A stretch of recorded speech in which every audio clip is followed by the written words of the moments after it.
I am Clara and I am 28 years old. I discovered my brothers were making double my salary for doing half the work, and when I confronted HR about it, my father looked me dead in the eye and said, "They are men, and you only spend money." So I quit on the spot and he actually laughed. "Who is going to hire you?" he asked. "Well, Dad, turns out I did not need anyone to hire me." Where are you watching from today? Drop your location in the comments below and hit that like and subscribe button if you have ever felt completely undervalued by your own family. You will definitely want to stick around for what happened next. Let me back up and tell you how I got to that moment. Because the betrayal did not start in that conference room. It started years earlier, in small cuts I barely noticed until I was bleeding out on the floor of my father's office, holding proof of everything I had refused to see. Growing up in the Mitchell family meant understanding that competence spoke louder than any label. At least that was what I believed. Our family business, Mitchell and Associates, specialized in commercial property management. Dad built it from nothing, or so he always said. And I grew up thinking I would be part of that legacy. I thought merit mattered in this family. I thought blood meant loyalty. I was wrong on both counts. I started working there right after college, eager to prove myself. While my brothers Jake and Ryan coasted through their business degrees with gentlemen's C's and fraternity connections, I graduated summa cum laude with a degree in business administration and a minor in real estate finance. I thought my credentials would speak for themselves. How charmingly naive of me. From day one, I threw myself into everything. Crisis management? That was Clara's department. Difficult clients? Send Clara? Impossible deadlines? Clara will figure it out. I became the company's unofficial firefighter, constantly putting out blazes that my brothers somehow never seemed to notice existed. I was the one who answered the phone at 2 a.m. when a pipe burst in the Morrison building. I was the one who spent weekends reviewing contracts that needed to be filed Monday morning. I was the one who made sure the company actually ran while everyone else collected their paychecks. Jake is 30 years old. He spent most of his time networking at expensive lunches that produced questionable results. Always had a golf club in his car and a reservation at the steakhouse. Dad called it relationship building. I called it an extended vacation funded by the clients I was managing. Ryan is 26. He had a gift for showing up late and leaving early while still managing to take credit for projects I completed. Once, he submitted my entire quarterly report with his name on the cover. Dad praised his initiative. I said nothing. That was my first mistake. There would be many more. But hey, they had that magical Y chromosome working in their favor. And I had 6 years of swallowed words and silent resentments building up inside me like a pressure cooker waiting to explode. One day, about 2 months before everything fell apart, I walked past Ryan's office and heard him on the phone. His door was slightly open and his voice carried into the hallway. "Do not worry," he said, laughing at something the other person said. "She will never find out." Dad made sure of that. I assumed he was talking about a client issue, some deal that had gone sideways, some mistake that needed covering up. It would not have been the first time. I kept walking. I had fires to put out, reports to file, a company to run while my brothers played executive. I was wrong about that phone call, so very wrong. But I would not understand what Ryan really meant until much later. Until I was standing in my father's office with my heart shattered and my eyes finally open. I had been there 6 years when Linda from accounting accidentally left a payroll report on the copy machine. I was not snooping. I was never snooping. I was just making copies of client contracts for the Morrison Industries file, the account that represented 23% of our annual revenue, the account I had saved from disaster 4 times in the past year alone. But there it was, a single sheet of paper sitting on the glass, still warm from the printer. Linda's coffee cup sat beside the machine, steam rising. She had just stepped away. She would be back any moment. I had maybe 30 seconds, maybe less. I should have walked away, should have pretended I never saw it, should have kept being the good daughter who never asked uncomfortable questions. But something made me look. Something made me read those numbers that would change everything. Jake Mitchell, annual salary $95,000. Ryan Mitchell, annual salary $88,000. Clara Mitchell, annual salary $42,000. I read it 3 times, then a 4th. The numbers did not change. They just sat there on the page, black ink on white paper, telling a truth my family had hidden for 6 years. $42,000 for managing 60% of the company's revenue, for handling Morrison Industries, Blackstone Properties, and the entire downtown portfolio combined, for being the one they called at 2 a.m. and the one who stayed until midnight, and the one who made everything work while my brothers collected nearly double my salary for half my effort. The betrayal hit me like a physical blow. I actually had to grab the edge of the copier to keep from falling. Not just because of the money, though, that stung enough to take my breath away. It was the realization that my own family had been systematically undervaluing me for 6 years. Every compliment Dad gave about my work ethic, every acknowledgement of my contributions, every pat on the back and well done Clara had been hollow words, performance, theater, a way to keep me working hard while my brothers collected paychecks that reflected their true worth in his eyes. I thought about my 25th birthday. Dad had given me a card that said, "To our hardest worker." I had framed it. It still sat on my desk in my tiny office at the end of the hall. The office without windows. The office they gave to interns before they gave it to me. Now I understood what that card really meant. To the one we can underpay because she will never leave. To the one too loyal to ask questions. To the one who will work twice as hard for half the reward because she actually believes we see her as family. I put the paper back exactly where I found it, walked back to my windowless office, sat down at my desk and stared at that framed birthday card for a very long time.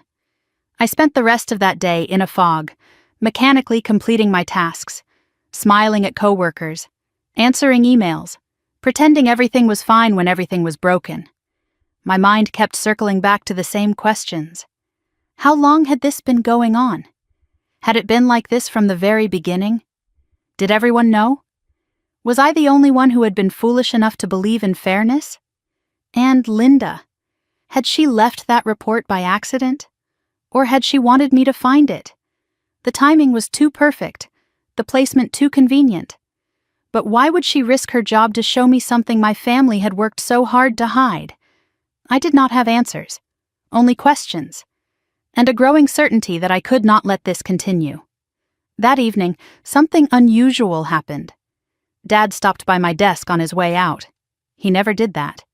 In 6 years of working there, I could count on one hand the number of times he had visited my office. "Working late again, sweetheart?" He smiled the way he always smiled, warm, paternal. Proud. That smile looked different now, like a mask I was seeing for the first time. "That is my girl. Don't know what we would do without you." He patted my shoulder and left. His cologne lingered in the air long after he was gone. I sat there wondering if he had seen me at the copy machine, wondering if Linda had told him, wondering if this visit was coincidence or calculation. With my father, I was beginning to realize nothing was ever coincidence. By the time I drove home that night, I had made my decision. This was not going to continue. I deserved an explanation. I deserved answers. And I deserved to be treated like the professional I had proven myself to be for 6 years. I would request a meeting with HR. I would present my case calmly and professionally. I would lay out the facts and let the numbers speak for themselves. Surely this could all be resolved like adults. Surely my family valued fairness and would correct this obvious oversight once it was brought to their attention. I spent the next 3 days preparing like I was defending my dissertation, performance reviews from 6 consecutive years, client retention statistics showing 94% under my management versus 71% under my brothers, revenue breakdowns proving I handled 60% of the company's income, a detailed comparison of responsibilities, hours worked, and results delivered. Numbers do not lie, I told myself. When they see the evidence, they will have to make this right. I was still so naive, still so desperate to believe that the family I loved would choose fairness over convenience, that the father I admired would choose justice over prejudice. But when I walked into that HR meeting 3 days later, I realized something that changed everything. The meeting was not about giving me answers. It was about making sure I never asked questions again. And my father was waiting inside. Thursday morning arrived with a knot in my stomach that no amount of coffee could untangle. I got to the office an hour early, my prepared documentation sitting in a leather folder on the passenger seat. Mom had given me that folder when I graduated college, said every professional woman needed something elegant to carry her accomplishments in. I had never used it for anything this important, never thought I would need to prove my worth to my own family. My hands were steady as I walked through the parking garage. My heart was not. I had rehearsed what I would say a dozen times in front of my bathroom mirror the night before. Calm, professional, data-driven. I would not be emotional. I would not raise my voice or let them see how much this hurt. I would let the numbers speak for themselves, and the numbers were devastating. The hallway to HR felt longer than usual that morning. Sandra's office was at the end, past the break room where Jake was already making his second espresso of the morning. He did not look up as I passed. Neither did the receptionist. Neither did anyone. Everyone seemed very interested in their computer screens as I walked by. Too interested. The kind of interested that meant they already knew where I was going, and maybe why. Word traveled fast in this company. Secrets traveled faster. And I was beginning to understand that my salary had never been a secret to anyone except me. Sandra Martinez had worked for the Mitchell family for 15 years. I had always liked her. She was fair, professional, had a reputation for handling sensitive issues with discretion and grace. She had helped me navigate my first performance review, had quietly warned me when office politics were getting complicated. I trusted her as much as I trusted anyone in that building. But today, something was different. She looked uncomfortable from the moment I sat down in the chair across from her desk. Her usual warm smile was strained. Her eyes kept flickering toward the window that looked out onto the executive suite. Toward my father's office. "Clara, I understand you have concerns about your compensation," she began carefully. Her voice had that measured quality people use when they have been coached on what to say. Concerns is putting it mildly. I slid my leather folder across her desk and opened it to the first page. I would like to understand the criteria being used for salary determination. Because based on performance metrics, there seems to be a significant discrepancy. She barely glanced at my materials. Maybe 2 seconds, maybe less. Her eyes touched the papers like they were hot, then pulled away. Like she already knew what was in them. Like someone had already briefed her on exactly what I might bring to this meeting. "Clara, I think this conversation would be better had with your father directly." She was already reaching for her phone before I could respond, not asking if I wanted to escalate, not offering alternatives or explanations or even the pretense of a fair hearing. Just calling Dad. Like this had been the plan all along. Like my carefully prepared presentation was nothing more than a formality before the real meeting began. Let me see if he is available. He was available. Of course he was. Robert Mitchell was always available when there was a narrative to control, a daughter to manage, an inconvenient truth to bury. 5 minutes later, I was being escorted to my father's office. The folder felt heavier in my hands with every step. Dad's office had always been designed to intimidate. That was the point.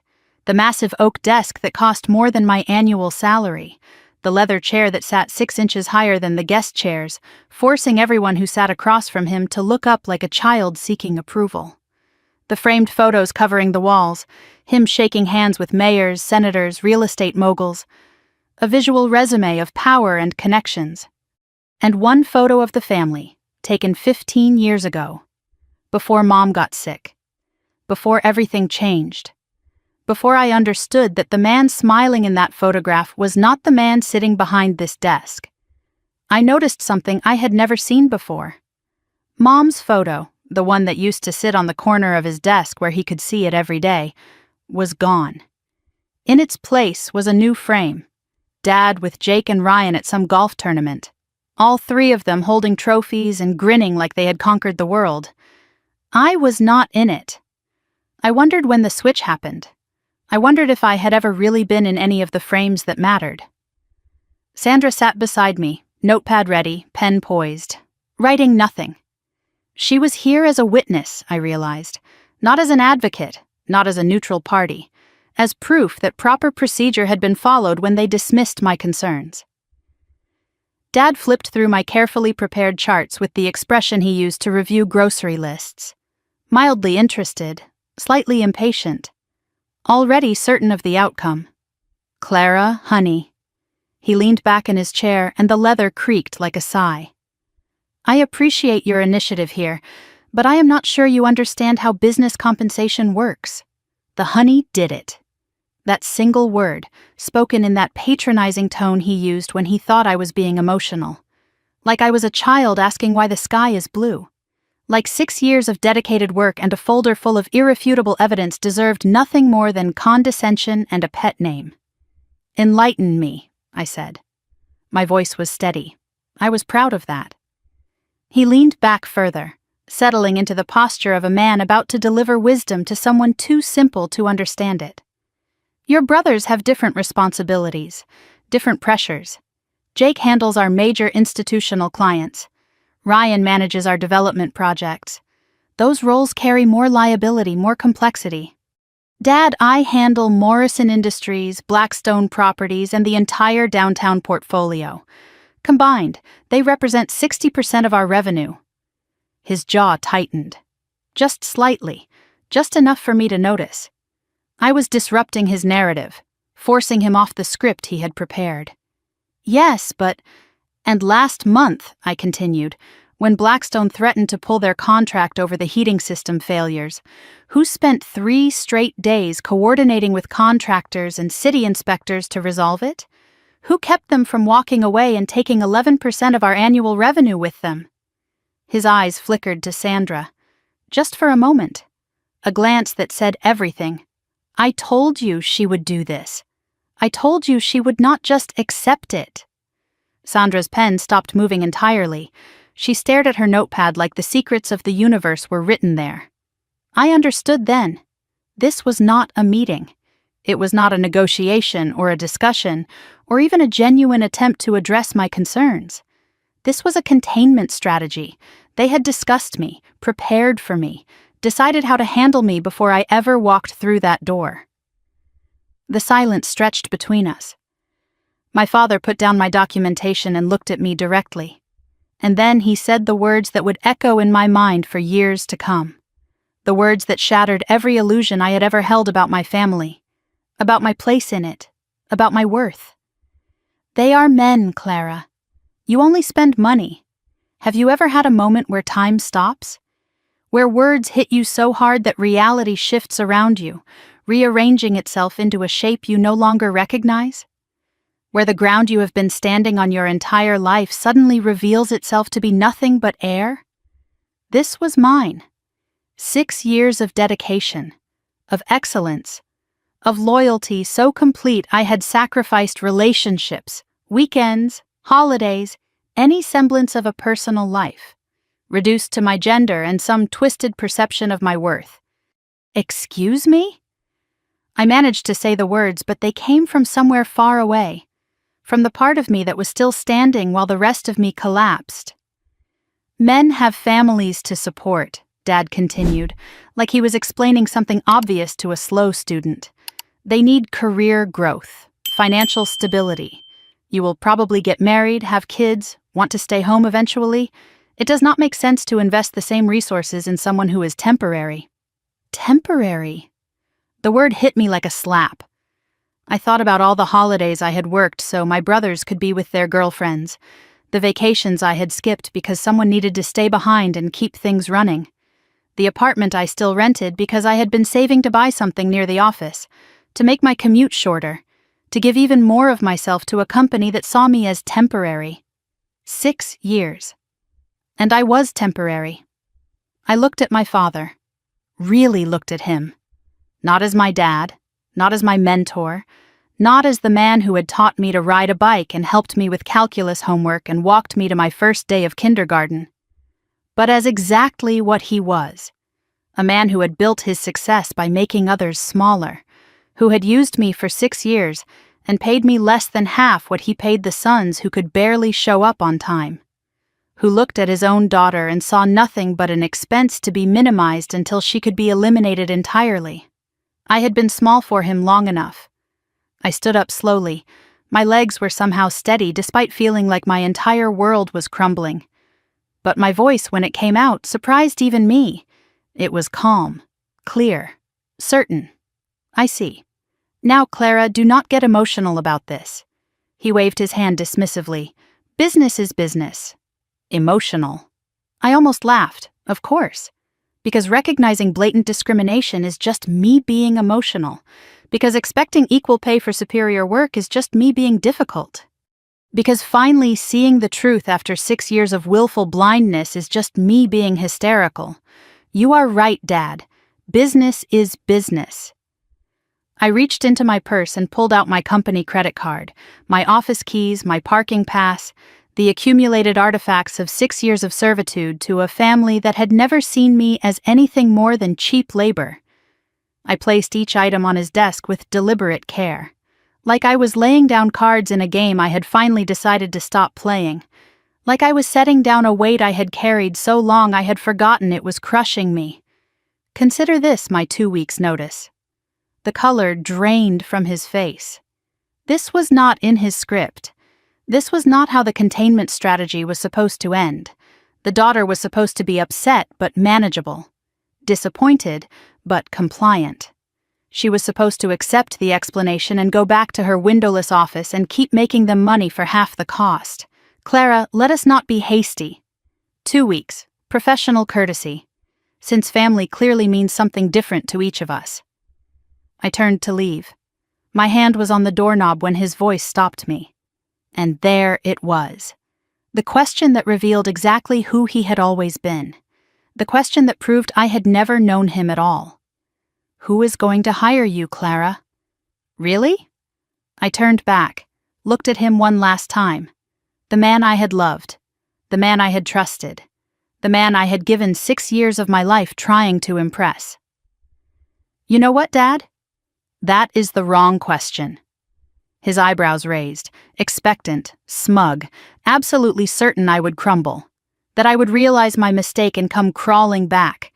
That I would remember my place. The right question is who is going to save this company when I am gone?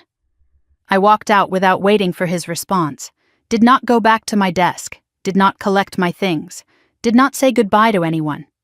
I walked straight to the elevator, down to the parking garage, and sat in my car for 45 minutes without turning on the engine. My phone started buzzing almost immediately. Jake, then Ryan, then Dad again. I watched the notifications pile up like evidence of a crime scene. I did not answer. I was not ready for their words yet, their explanations, their attempts to manage me back into my proper place. I had no job, no plan, no backup. Savings that might last 4 months if I was careful. I had just walked away from the only career I had ever known, the only company I had ever worked for, the only family I had ever had, and I had absolutely no idea what came next. I was about to start the car when I noticed something I had missed before, a voicemail from 3 days ago, from a number I did not recognize. In the chaos of preparing my presentation, I had ignored it, assumed it was a telemarketer or a wrong number. The message was only 12 seconds long, but those 12 seconds would change everything. Miss Mitchell, this is Tom Reeves. I am a headhunter specializing in commercial real estate. I have been watching your work for some time, and I think we should talk. You see, I know something about your family's company that you do not, and I think you deserve to know it too.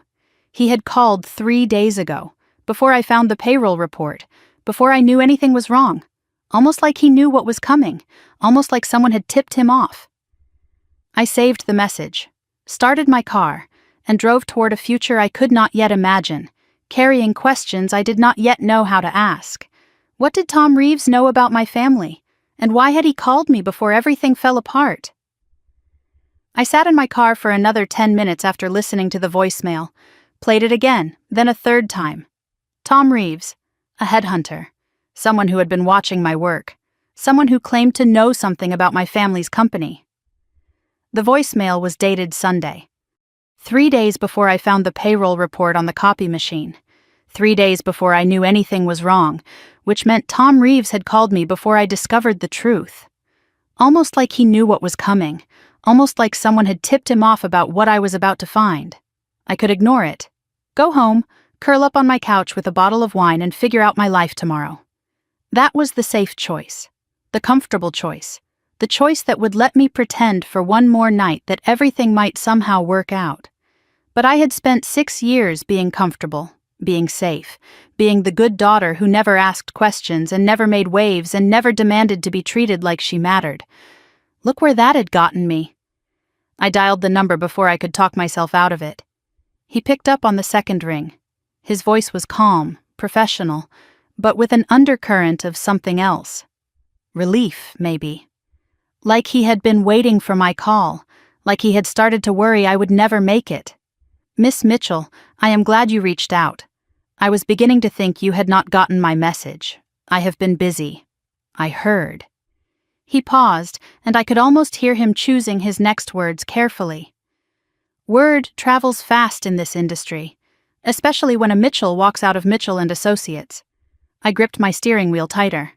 How did you know about that? It happened 2 hours ago. I have sources, good ones, people who pay attention to things that matter. And what happened today, Miss Mitchell, that matters, more than you know. He explained his background while I sat in that parking garage, engine still off, the world outside my windshield feeling increasingly unreal.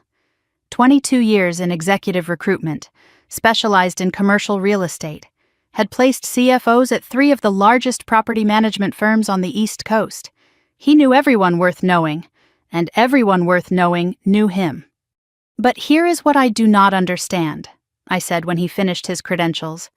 You called me 3 days ago, before any of this happened, before I even knew about the salary disparity, before I had any reason to leave. How did you know to call me then? He paused. A long pause. The kind of pause that meant he was deciding how much to tell me, how much I was ready to hear. Because 3 days ago, I had lunch with someone who used to work at Mitchell and Associates, someone who left under complicated circumstances. And they told me something that made me think you might need options very soon. Who? What did they tell you? That is a conversation better had in person, Miss Mitchell. There was a rustling sound, like he was checking his calendar. Are you free tomorrow morning? There is a coffee shop on Maple Street. Neutral ground. Nice and public. I think once you hear what I have to say, you will understand why I have been watching your career with great interest. And why I reached out when I did. I should have said no. Should have been suspicious of a stranger who knew too much and revealed too little. Should have gone home and processed the trauma of the day before diving into whatever rabbit hole this man was offering. Instead, I said yes, wrote down the address, and drove home on autopilot, my mind racing with questions I could not answer. My apartment felt different that night, smaller, quieter, lonelier. I had lived here for 4 years, but it had never really felt like home, more like a place to sleep between shifts at the office. A storage unit for the person I was when I was not being Clara Mitchell, operations director, family disappointment, underpaid workhorse. The framed photo of me and Dad at my college graduation sat on the bookshelf by the window, his arm around my shoulders.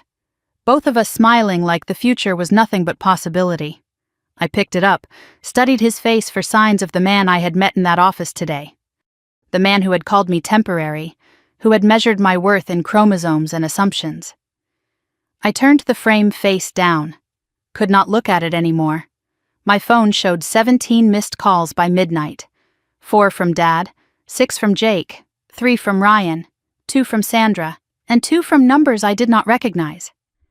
I did not listen to any of the voicemails, was not ready for their words yet, their explanations, their attempts to rewrite what had happened into something more comfortable. Around midnight, a text came through from a number I did not have saved. No name attached. Just 6 words that made my heart stop. You did the right thing today.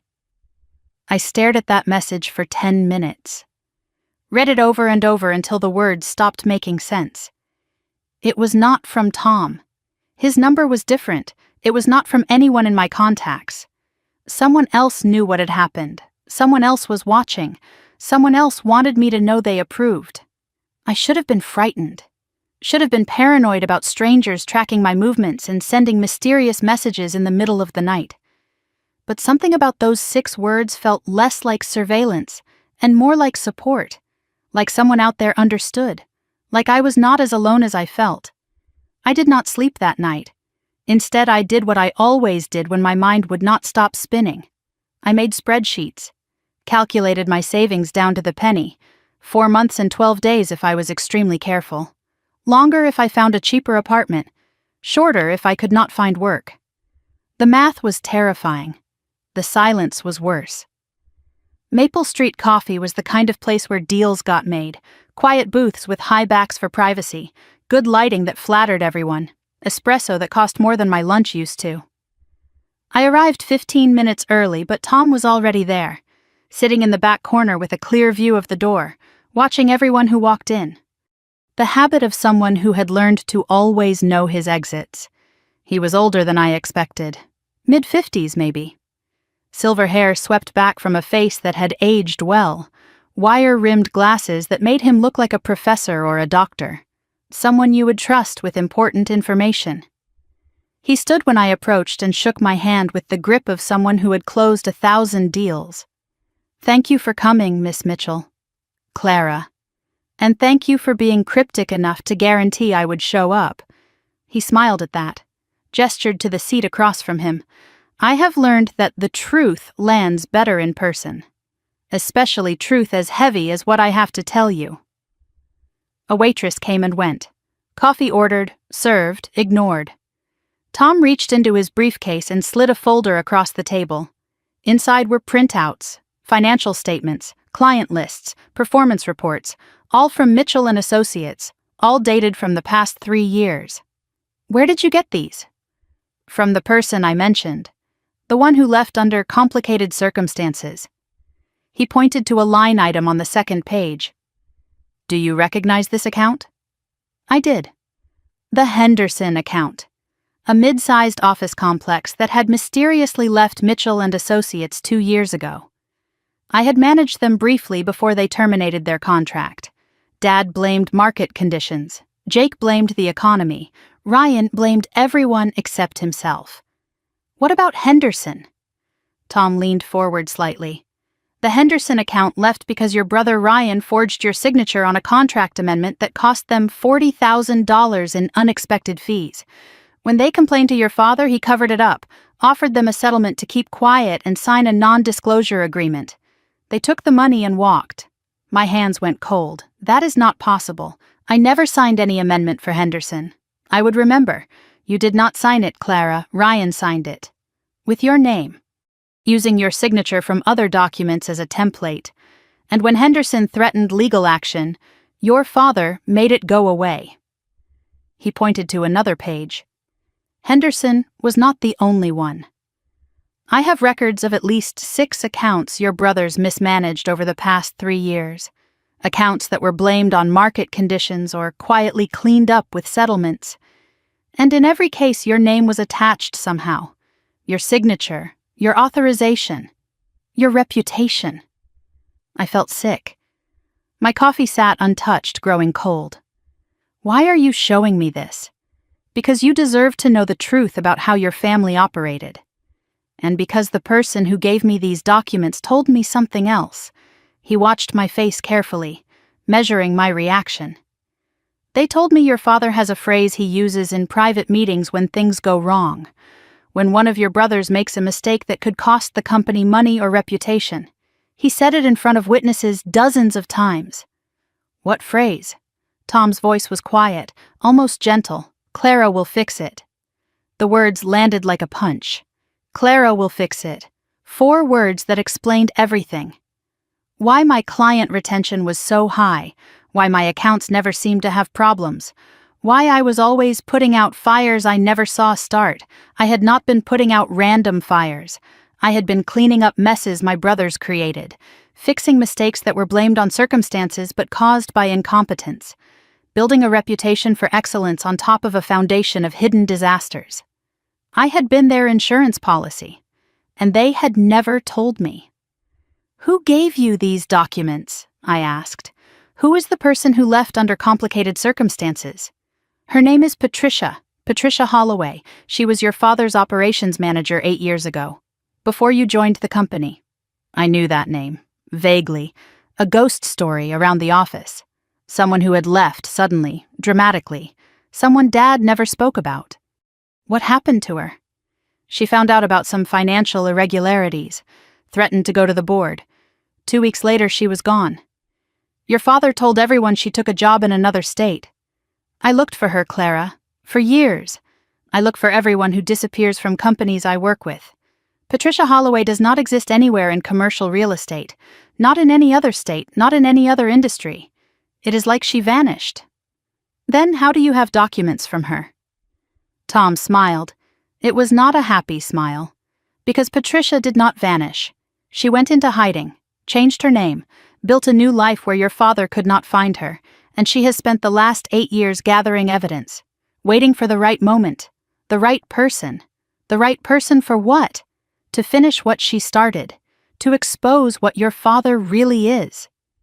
She could not do it alone, Clara. She was an outsider, no family connection, no standing to challenge his version of events. But you are different. You are his daughter. You have the original will. What original will? What are you talking about? He shook his head. That is for Patricia to explain, when you are ready, if you are ready. He pulled a business card from his pocket. Not his, someone else's name. Sarah Chen, executive mentor. A San Francisco phone number. This woman helped me start my own firm 15 years ago. She is retired now, but she mentors people in situations like yours. People who are ready to bet on themselves instead of waiting for permission. I already called her. She is expecting to hear from you. I took the card, ran my thumb over the embossed letters. Why would she help me? She does not know me because I told her your story, and because 30 years ago someone did the same thing for her. He stood, leaving money on the table for the coffee neither of us had touched. Think about what I told you, Clara. Think about what you want to do next, and when you are ready to talk to Patricia, call me. She has been waiting 8 years for someone like you. I think she has been waiting long enough. I sat in my car outside the coffee shop for a long time after Tom left. The folder he had given me sat in the passenger seat. Evidence of 6 years of lies. 6 years of being used as a shield. A cleanup crew. An insurance policy no one ever told me I was paying premiums on. I looked at the mysterious text from the night before. You did the right thing today. Whoever sent it knew something. Knew more than they were saying. Just like Tom. Just like Patricia, apparently. I was surrounded by people who had been watching me, waiting for me to see what they already knew. And now that I finally had my eyes open, I had no idea who to trust. I was about to start the car when my phone rang. Not a number I recognized. Not Tom, not the mysterious texter. I almost let it go to voicemail. But something made me pick up.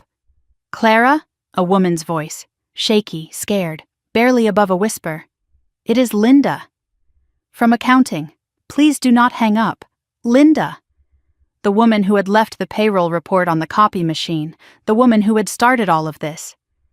I need to tell you something, she continued, her words tumbling out fast and frantic. I did not leave that report by accident. And there is more, so much more. But they are watching me, and I only have a few minutes. Can you meet me tonight? I gripped the phone tighter. Where? The parking lot behind St. Michael's Church on Orchard Street, 9 o'clock, come alone. Park facing the exit. And Clara, do not tell anyone, not even the headhunter. Trust no one from the company. Her voice dropped even lower. No one. Linda had been specific about the instructions. 9 o'clock. The parking lot behind St. Michael's Church on Orchard Street. Come alone, park facing the exit. Keep your engine running. It sounded like something from a spy movie. Clandestine meetings in church parking lots. paranoid instructions about escape routes. But Linda's voice had been shaking so badly on the phone that I knew this was not melodrama. This was genuine fear, the kind of fear that comes from knowing too much about the wrong people. Before she hung up, she had said one more thing, one more instruction that made my blood run cold. If I am not there by 9:15, leave. Do not wait. Do not call. Just go home and forget I ever contacted you. And Clara, check your rearview mirror on the way there. Make sure no one follows you. I took a route I had never taken before. Side streets through residential neighborhoods I barely knew. Twice I pulled into random driveways and killed my headlights, sitting in darkness for 2 or 3 minutes, watching for any car that might be trailing me. The night was quiet. Empty. Just me and my paranoia, and the growing certainty that everything I thought I knew about my life was built on lies. Nothing followed me. No headlights appeared in my rearview mirror. No suspicious vehicles lurked at intersections. But the absence of something visible did not mean the absence of something watching. I was beginning to understand that my family had eyes everywhere, and ears, and loyalties I had never suspected. St. Michael's was an old Catholic church that had seen better decades. The stained glass windows were dark at this hour, the stone facade weathered by 50 years of New England winters. The parking lot behind the building was poorly lit, bordered by overgrown hedges on 3 sides. I understood immediately why Linda had chosen this place. No security cameras, no streetlights strong enough to illuminate faces, no reason for anyone from Mitchell and Associates to ever think of looking here. I arrived at 8:52, parked facing the exit as instructed, left the engine running, watched the entrance in my rearview mirror while my heart hammered against my ribs. 8:55. Nothing. 9 o'clock. A car pulled into the lot, my hands tightened on the steering wheel. But it was not Linda's silver Honda. It was a black SUV with tinted windows so dark I could not see the driver. It paused at the entrance for a long moment, engine idling, headlights cutting through the darkness like searchlights. Then it began to move. Slowly. Circling the lot in a wide arc. Passing my car close enough that I could have reached out and touched its side mirror. I held my breath. Did not move. Did not look directly at it. Just sat there with my foot hovering over the gas pedal, ready to run. The SUV completed its circle, paused again near the exit. Then it pulled back onto the street and disappeared into the night. Wrong turn. Lost driver looking for an address. That was the reasonable explanation. But my hands were still shaking 5 minutes later, and I could not stop thinking about the black SUV I had seen outside the storage facility later that week. The same dark windows, the same predatory patience. 9:08. Another car pulled in. Headlights off this time. A silver Honda. Linda. She parked 3 spaces away from me but did not get out immediately. Through my rearview mirror, I watched her silhouette turn left, then right, scanning every shadow in the lot, looking for threats I could not see. Finally, her door opened. She crossed the distance between our cars in quick, nervous steps, almost running. She was carrying a large manila envelope clutched against her chest like a shield, like it contained something precious, something dangerous. The passenger door of my car opened and Linda slid inside. The interior light flashed briefly before she pulled the door shut, plunging us back into darkness. Her hands were trembling. I could see them shaking even in the dim light from the dashboard. "Thank you for coming." Her voice was barely above a whisper. "I was not sure you would. You said you had something to tell me. I have something to show you." She pressed the envelope against her lap, still not opening it. "And once you see it, you will understand why I could not say this over the phone, why I could not say it anywhere they might hear." Linda had worked for Mitchell and Associates for 11 years, longer than me. She had started as a junior bookkeeper fresh out of community college, worked her way up to senior accountant through competence and quiet dedication. She had seen everything that went through the financial side of that company, every payment, every invoice, every discrepancy that should have raised questions, but never did. For the past 3 years, she told me, she had been keeping copies of things she was never supposed to keep. documents that should have been shredded, emails that should have been deleted, evidence of decisions that were never meant to see daylight. Why? I asked. Why risk your job, your career, everything to collect documents you might never use? Linda was quiet for a moment. When she spoke again, her voice had changed, softer, heavier with something that sounded like grief. Your mother. Before she passed, she came to see me. Did you know that? I felt the air leave my lungs. Mom had died 11 years ago. Heart attack, sudden and devastating. I had been in my senior year of college, too far away to say goodbye. I had never fully recovered from that loss, and I had certainly never known she had visited the company accountant before she died. She asked me to watch over the books, Linda continued, to make sure your father kept his promises. She was worried, Clara. More worried than I had ever seen her. And she made me swear. She took my hands and looked me in the eyes and made me swear to protect you if things ever went wrong. Protect me from what? From this. Linda finally opened the manila envelope. From everything he has done. Inside were dozens of pages. Financial statements covered in highlighted discrepancies, internal memos discussing how to handle problematic accounts, email printouts showing conversations that should never have happened, and something else. A document I had never seen before. My mother's will. Not the will that had been read after the funeral. I remembered that ceremony. The lawyer's office. Dad sitting stoic and strong. The three of us children learning that Mom had left everything to our father, with fixed cash inheritances for each of us. I had received $50,000. My brothers had received $200,000 each. Even in death, I had been valued at a quarter of their worth. But this document was different. This was dated 6 months before she died, and the terms were nothing like what we had been told. I do not understand, I whispered. This says I was supposed to receive 30% ownership of the company. Equal shares, Linda said quietly. 30% to you, 30% to Jake, 30% to Ryan, 10% held in trust for future grandchildren, and a provision that no shares could be sold without unanimous consent from all three of you. My hands were shaking so badly I could barely hold the pages. This is not what the lawyer read. This is not what we were told. Because your father destroyed this version. He replaced it with one that served his interests.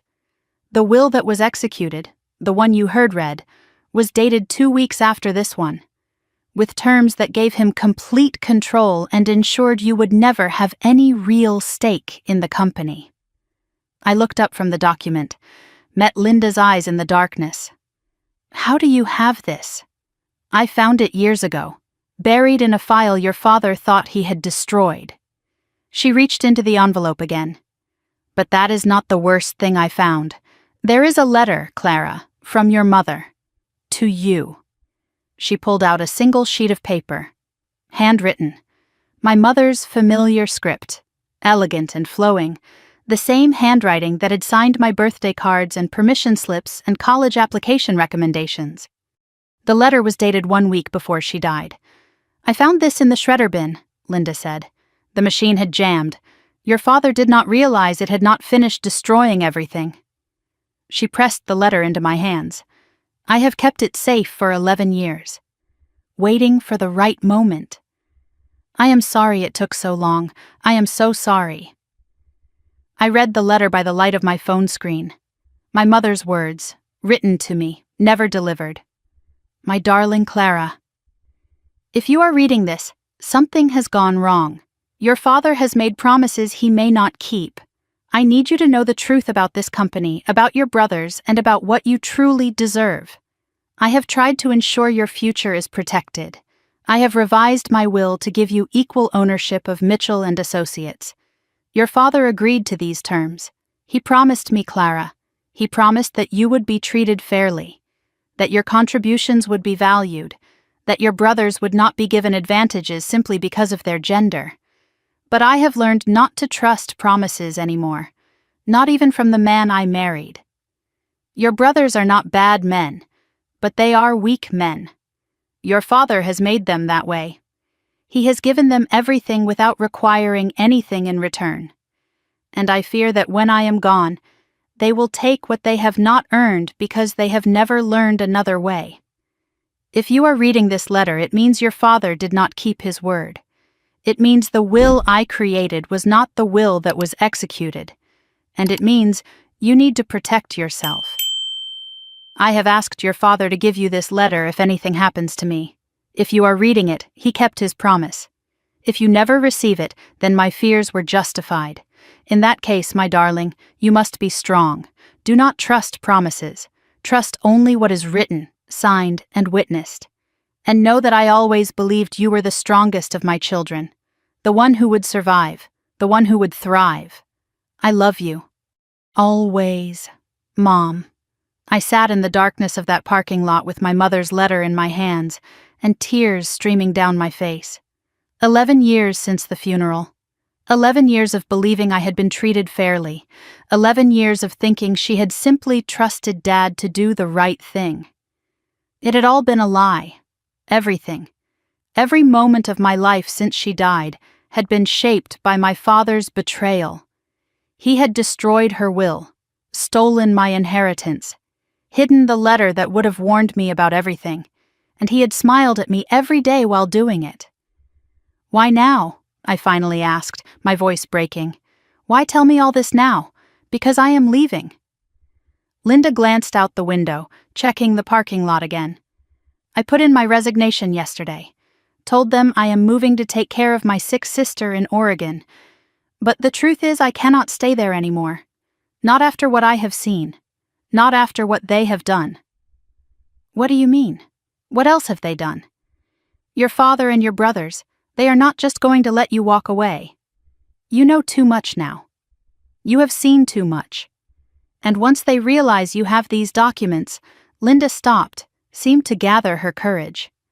Clara, there was a woman before you joined the company, Patricia Holloway. She was your father's operations manager.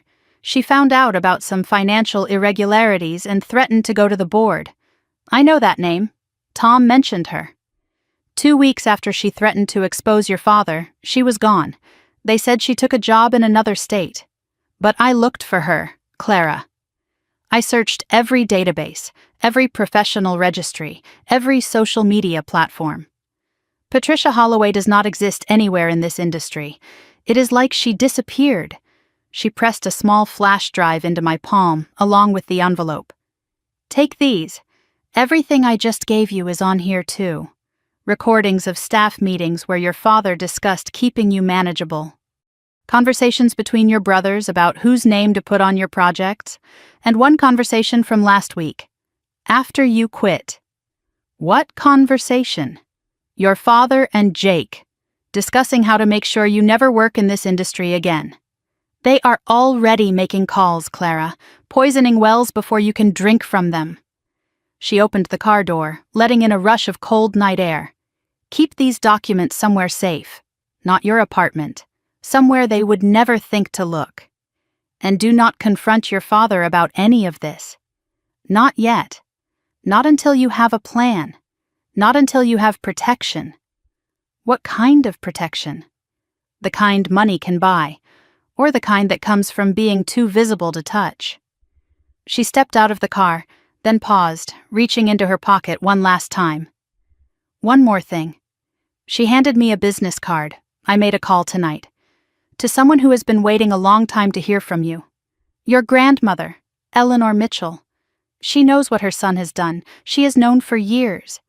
And she is ready to help. My grandmother, Dad's mother. I had not spoken to her since Mom's funeral. Dad told me she had disowned me, blamed me for not being there when Mom died, said she never wanted to see me again. Another lie. How many more were there? Linda walked to her car without looking back. I watched her pull out of the lot, her taillights disappearing around the corner. Then I sat alone in the darkness, holding proof of my father's crimes, and tried to remember how to breathe. I was about to start my car when my phone buzzed. A text from a blocked number. Different from the encouraging message I had received the night before. Different from anything I had ever seen. We know you met with her. We know what she gave you. You have 48 hours to return the documents to your father's office. No copies, no lawyers, no police. Do this, and we forget tonight ever happened." The next line made my blood freeze. "Refuse, and we will make Patricia Holloway look lucky. 48 hours. I had 48 hours to decide what kind of woman I was going to be, the kind who surrendered to fear, or the kind who finally fought back. I looked at the flash drive in my hand, at my mother's letter, at the truth my family had buried for 11 years. Then I started my car and drove toward my future, whatever that turned out to be. I sat in that church parking lot for a long time after Linda drove away.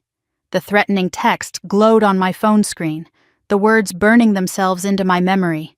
48 hours.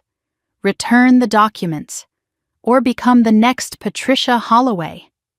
The old Clara would have been terrified, would have driven straight to her father's office at first light and handed everything back, would have apologized for causing trouble, would have accepted whatever scraps of dignity they allowed her to keep, and spent the rest of her life pretending none of this had ever happened. But the old Clara had died in that HR meeting. She had died when her father called her temporary, when he measured her worth in chromosomes, and dismissed 6 years of excellence with a wave of his hand. The woman sitting in this car, holding her mother's stolen letter and evidence of her family's crimes, was someone new, someone who had nothing left to lose. I read the threatening text one more time. Then I did something that surprised even me. I laughed, not because it was funny, but because after everything I had learned tonight, after seeing my mother's destroyed will and the letter that should have warned me years ago, after learning that someone named Patricia Holloway had vanished for knowing too much, they thought a text message would scare me into submission. They thought threats would work on someone who had just discovered her entire life was built on lies. They had no idea who they were dealing with anymore. Neither did I, honestly, but I was about to find out. I did not drive home. Home was predictable. Home was where they would expect me to go. Instead, I drove to a 24-hour storage facility on the other side of the city, paid cash for the smallest unit available, using a name that was not quite mine, and locked the envelope and flash drive inside, memorizing the combination, telling no one. Then I sat in my car and called Tom Reeves. It was nearly 11 at night. He answered on the 4th ring, his voice groggy but alert the moment he heard my name. "Clara? Is everything all right?" "No. Everything is very far from all right. But I think you already knew that."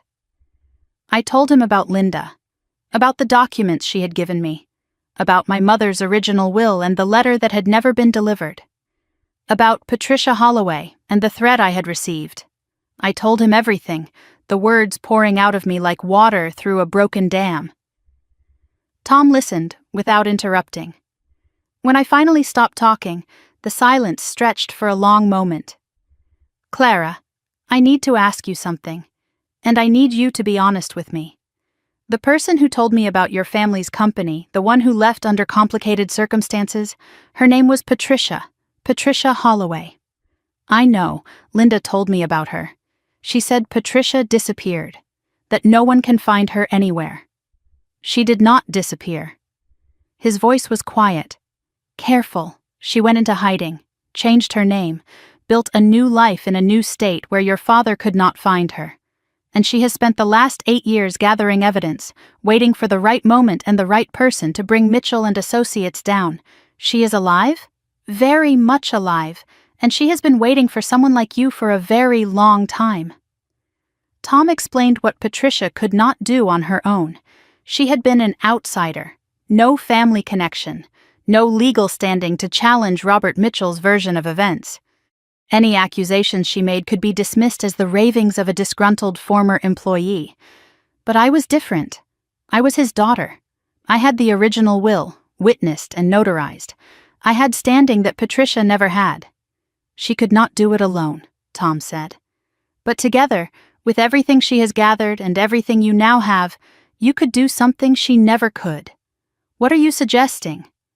I am suggesting you do not just walk away from your family's company. I am suggesting you take what is rightfully yours, or build something even better. We talked for almost an hour, Tom laid out the options with the precision of someone who had been thinking about this for years. I could comply with the threat, return the documents, spend the rest of my life looking over my shoulder, waiting for the next demand, the next betrayal, the next moment when my father decided I was more trouble than I was worth. Or I could fight. Fighting meant lawyers. It meant going public with the original will. It meant challenging the estate settlement and my father's control of the company. It meant war against people who had already proven they would do anything to protect their secrets. I do not have money for lawyers, I said. I have 4 months of savings. That is it. You will not need money, not yet. You have something better. What? Leverage. Those recordings Linda gave you. The evidence of fraud, of forged signatures, of cover-ups.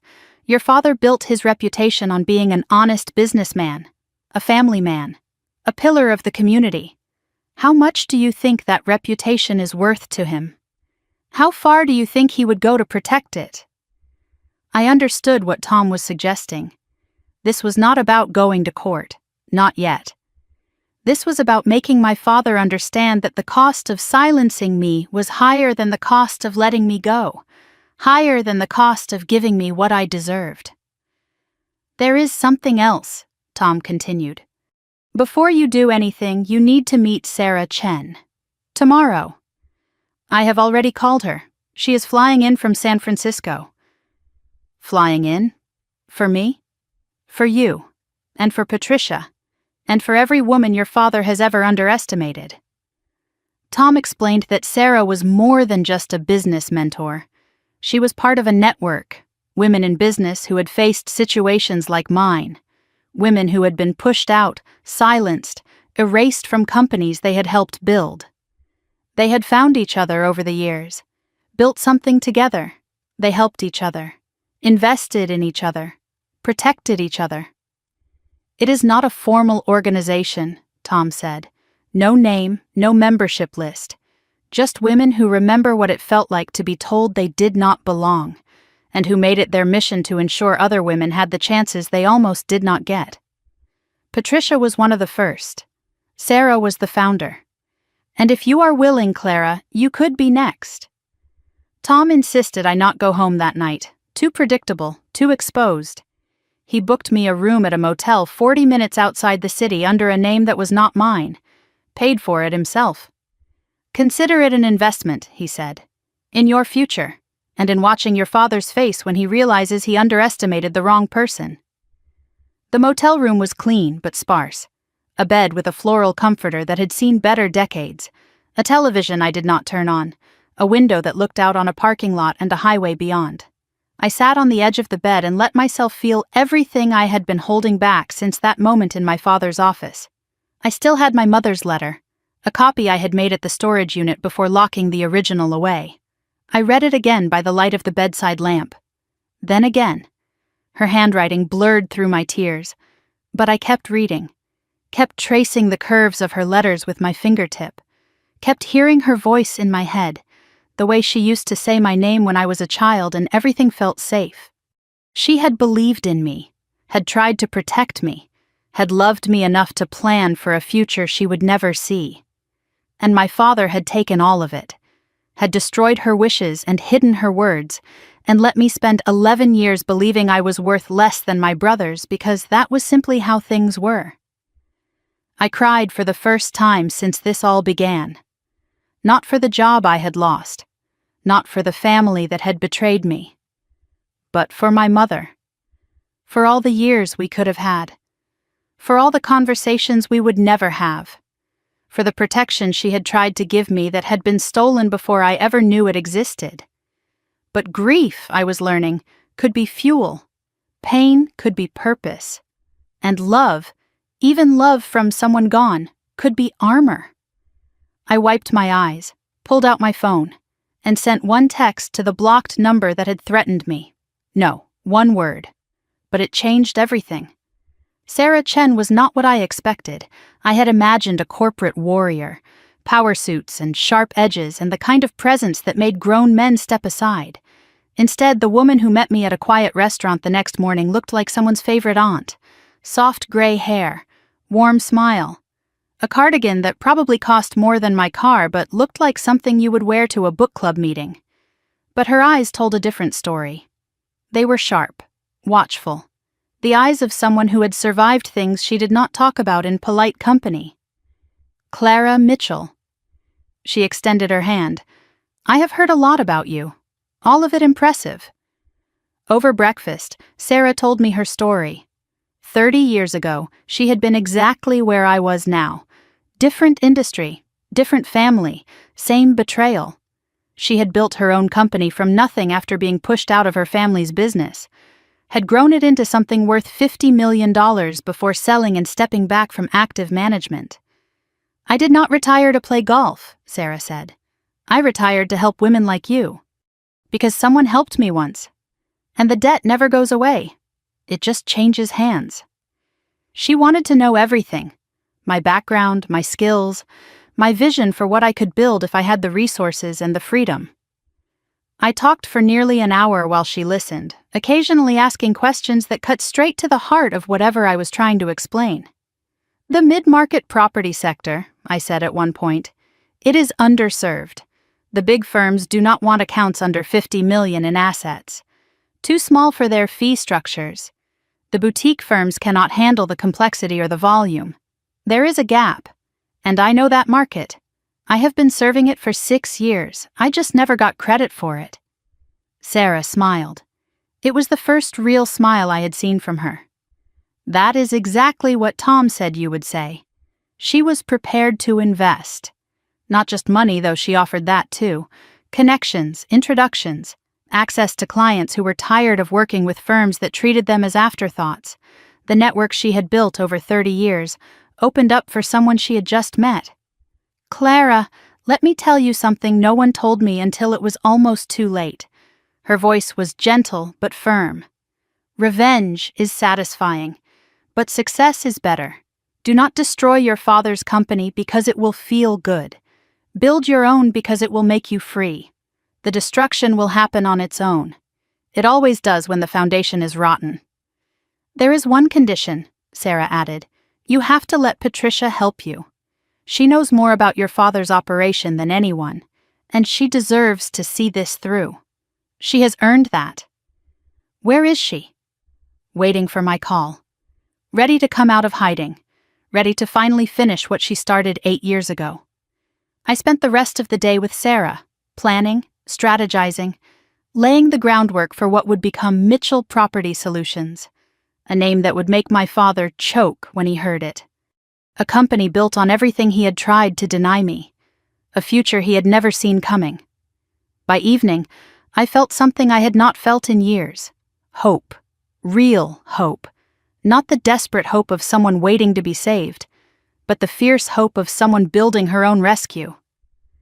I finally went back to my apartment as the sun was setting.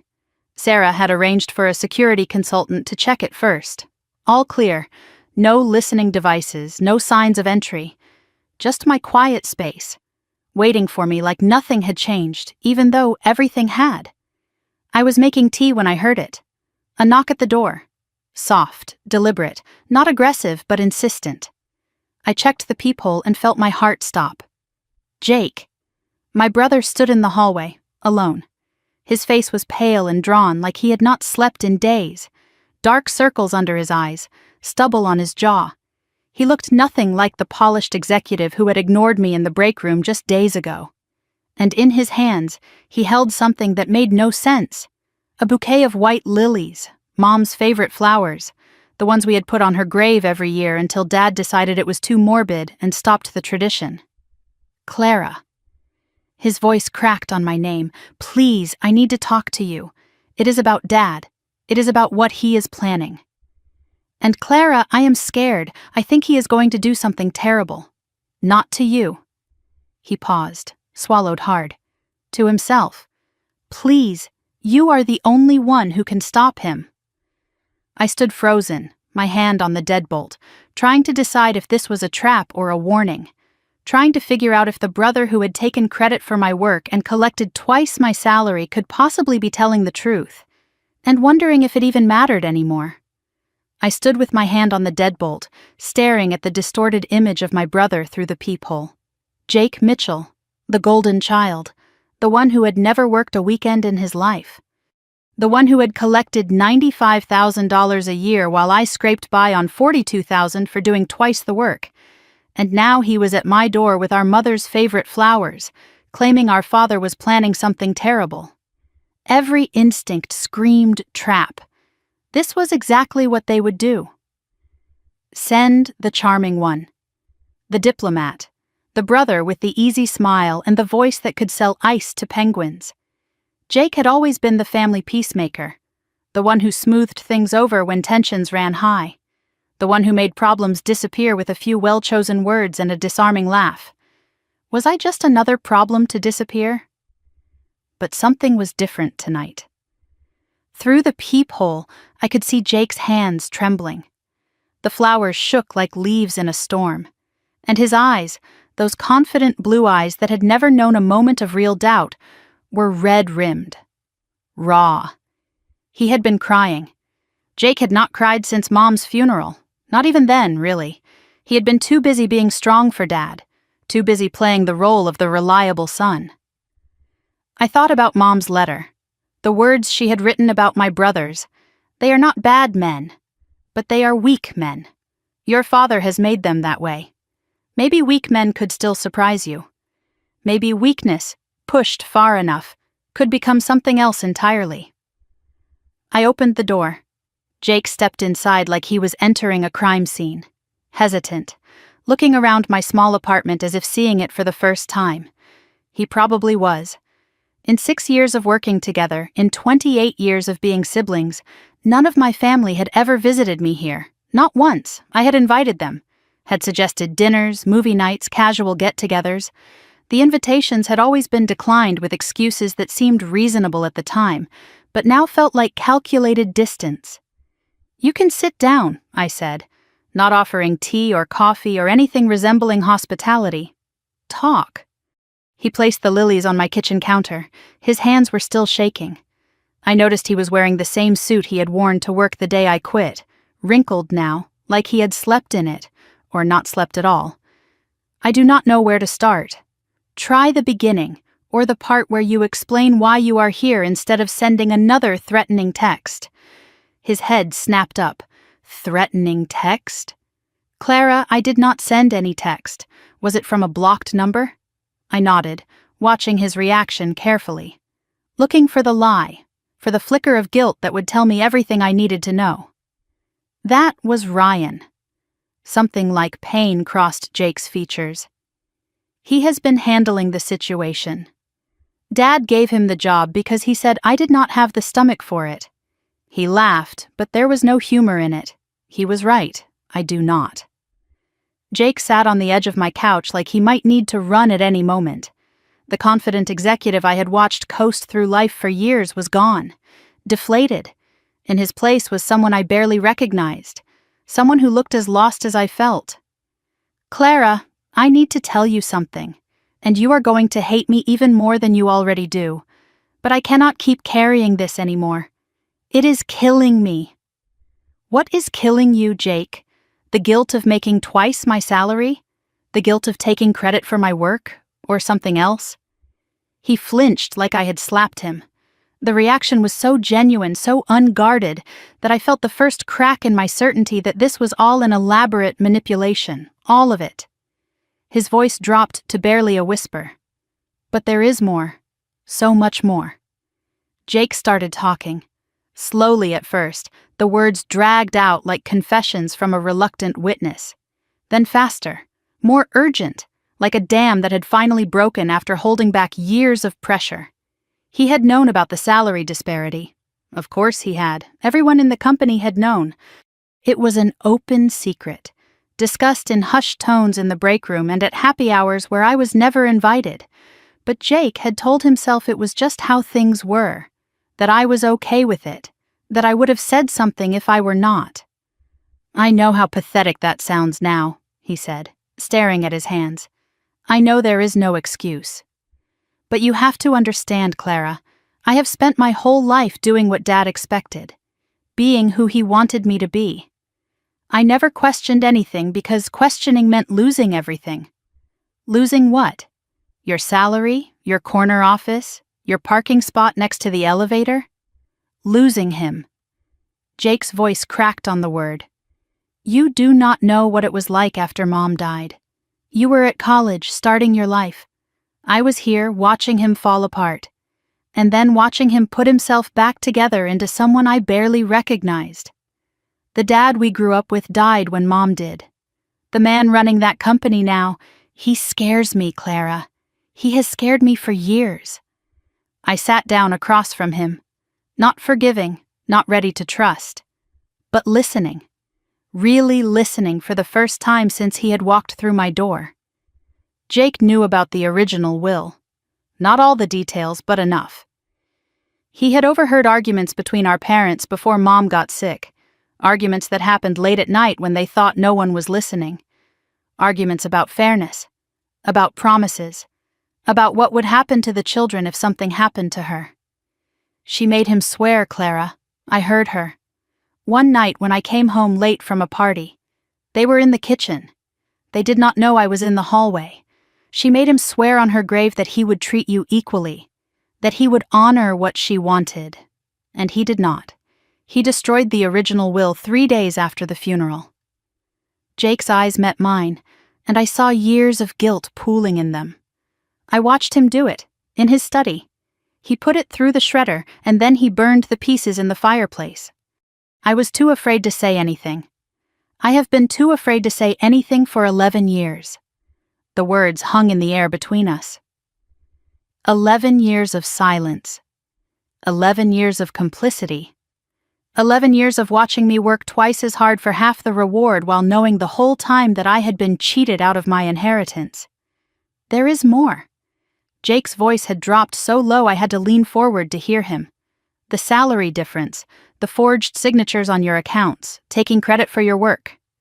None of that was random. It was not just negligence or casual sexism. It was deliberate. Dad called it managing expectations. He said if you were paid less, you would work harder to prove yourself. If you never got credit, you would never have leverage to ask for more. He engineered your invisibility, Clara. He designed a system to keep you small and productive and completely dependent on his approval. I felt sick. Actually, physically sick, like the ground had tilted beneath me and I was sliding toward an edge I could not see. And I helped. Every time I put my name on your report. Every time I stayed quiet in a meeting when you deserved recognition. Every time I cashed a paycheck that should have been smaller, so yours could have been larger. I helped him do this to you. The room was silent except for the hum of my refrigerator and the distant sound of traffic. I did not know what to say, did not know how to process the fact that my own brother, the person who had grown up in the same house, shared the same memories, loved the same mother, had participated in my systematic erasure for over a decade. Why are you telling me this now, Jake? Why tonight? Because of what happened today. At the office, Jake explained. After I sent my one-word refusal to Ryan's threat, our father had called an emergency meeting, just the 3 of them, Dad, Jake, and Ryan. In the conference room at the end of the executive hall, the one with the soundproofed walls and no windows, the one where the really sensitive decisions were made. Dad was different today. Jake's hands were shaking again, cold, calculating, like he had already made decisions and was just going through the motions of consulting us. He said you had forced his hand, said he had offered you every chance to be reasonable and you had chosen war. He paused, swallowed hard, and then he said something that made me realize I could not stay silent anymore. He said if Clara will not come back to the family willingly, we will have to give her a reason to need us again. The words sent ice through my veins. A reason to need them. What did that mean? What was my father planning that would force me back under his control? Dad has contacts on the professional licensing board. Jake was speaking faster now, like he was afraid he would lose his nerve if he slowed down. Friends who owe him favors from years of political donations and quiet arrangements. He is going to challenge your credentials, claim you falsified parts of your resume, create enough doubt that no legitimate firm will touch you. That is insane. My credentials are impeccable. He knows that. He does not care about the truth. He cares about the narrative. He has done it before, Clara. There was a competitor a few years ago who tried to poach some of our major clients. Dad made some calls. 3 months later, the guy lost his license.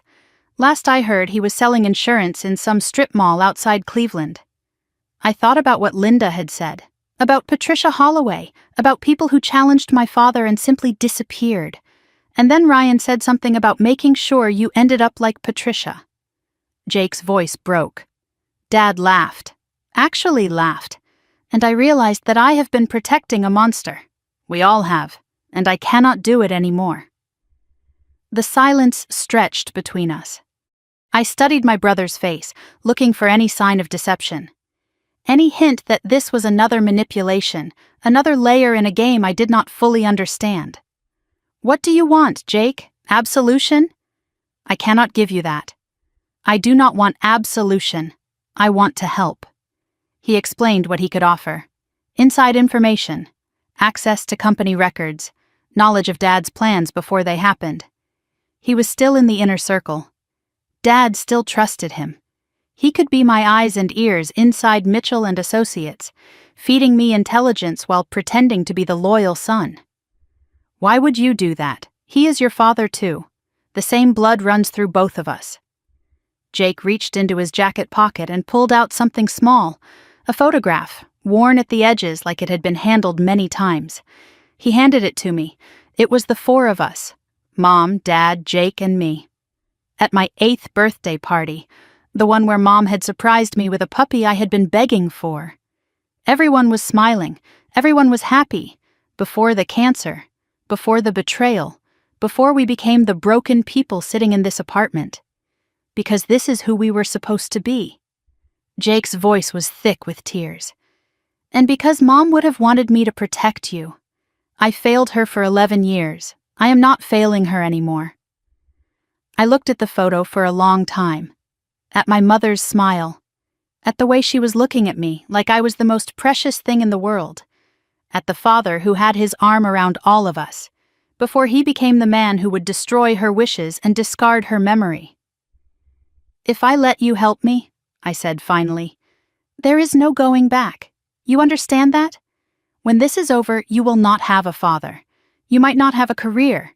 You will have nothing except the knowledge that you did the right thing. The right thing. Jake smiled, but it was sad and broken. I have never done that before.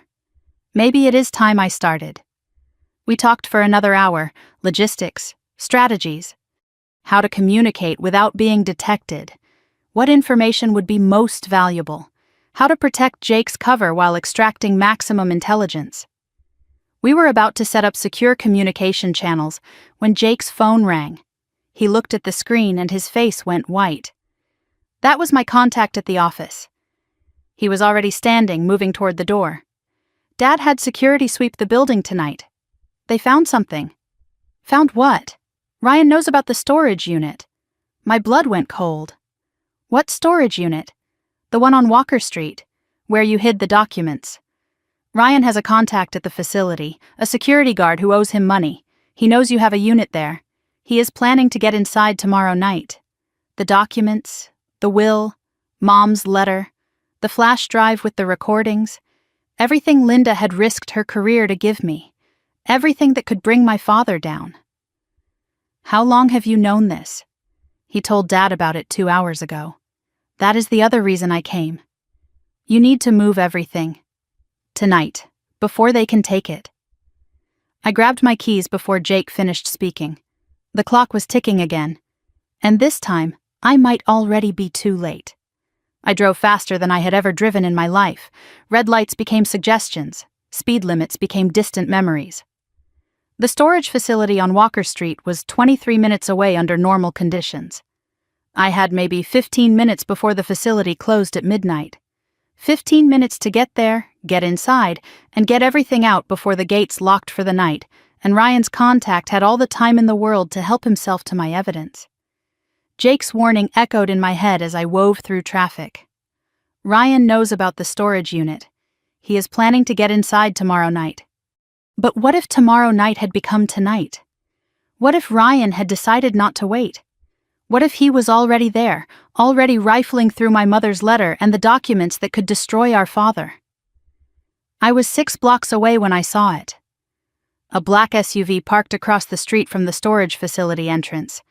The same kind of SUV that had circled the church parking lot the night I met Linda.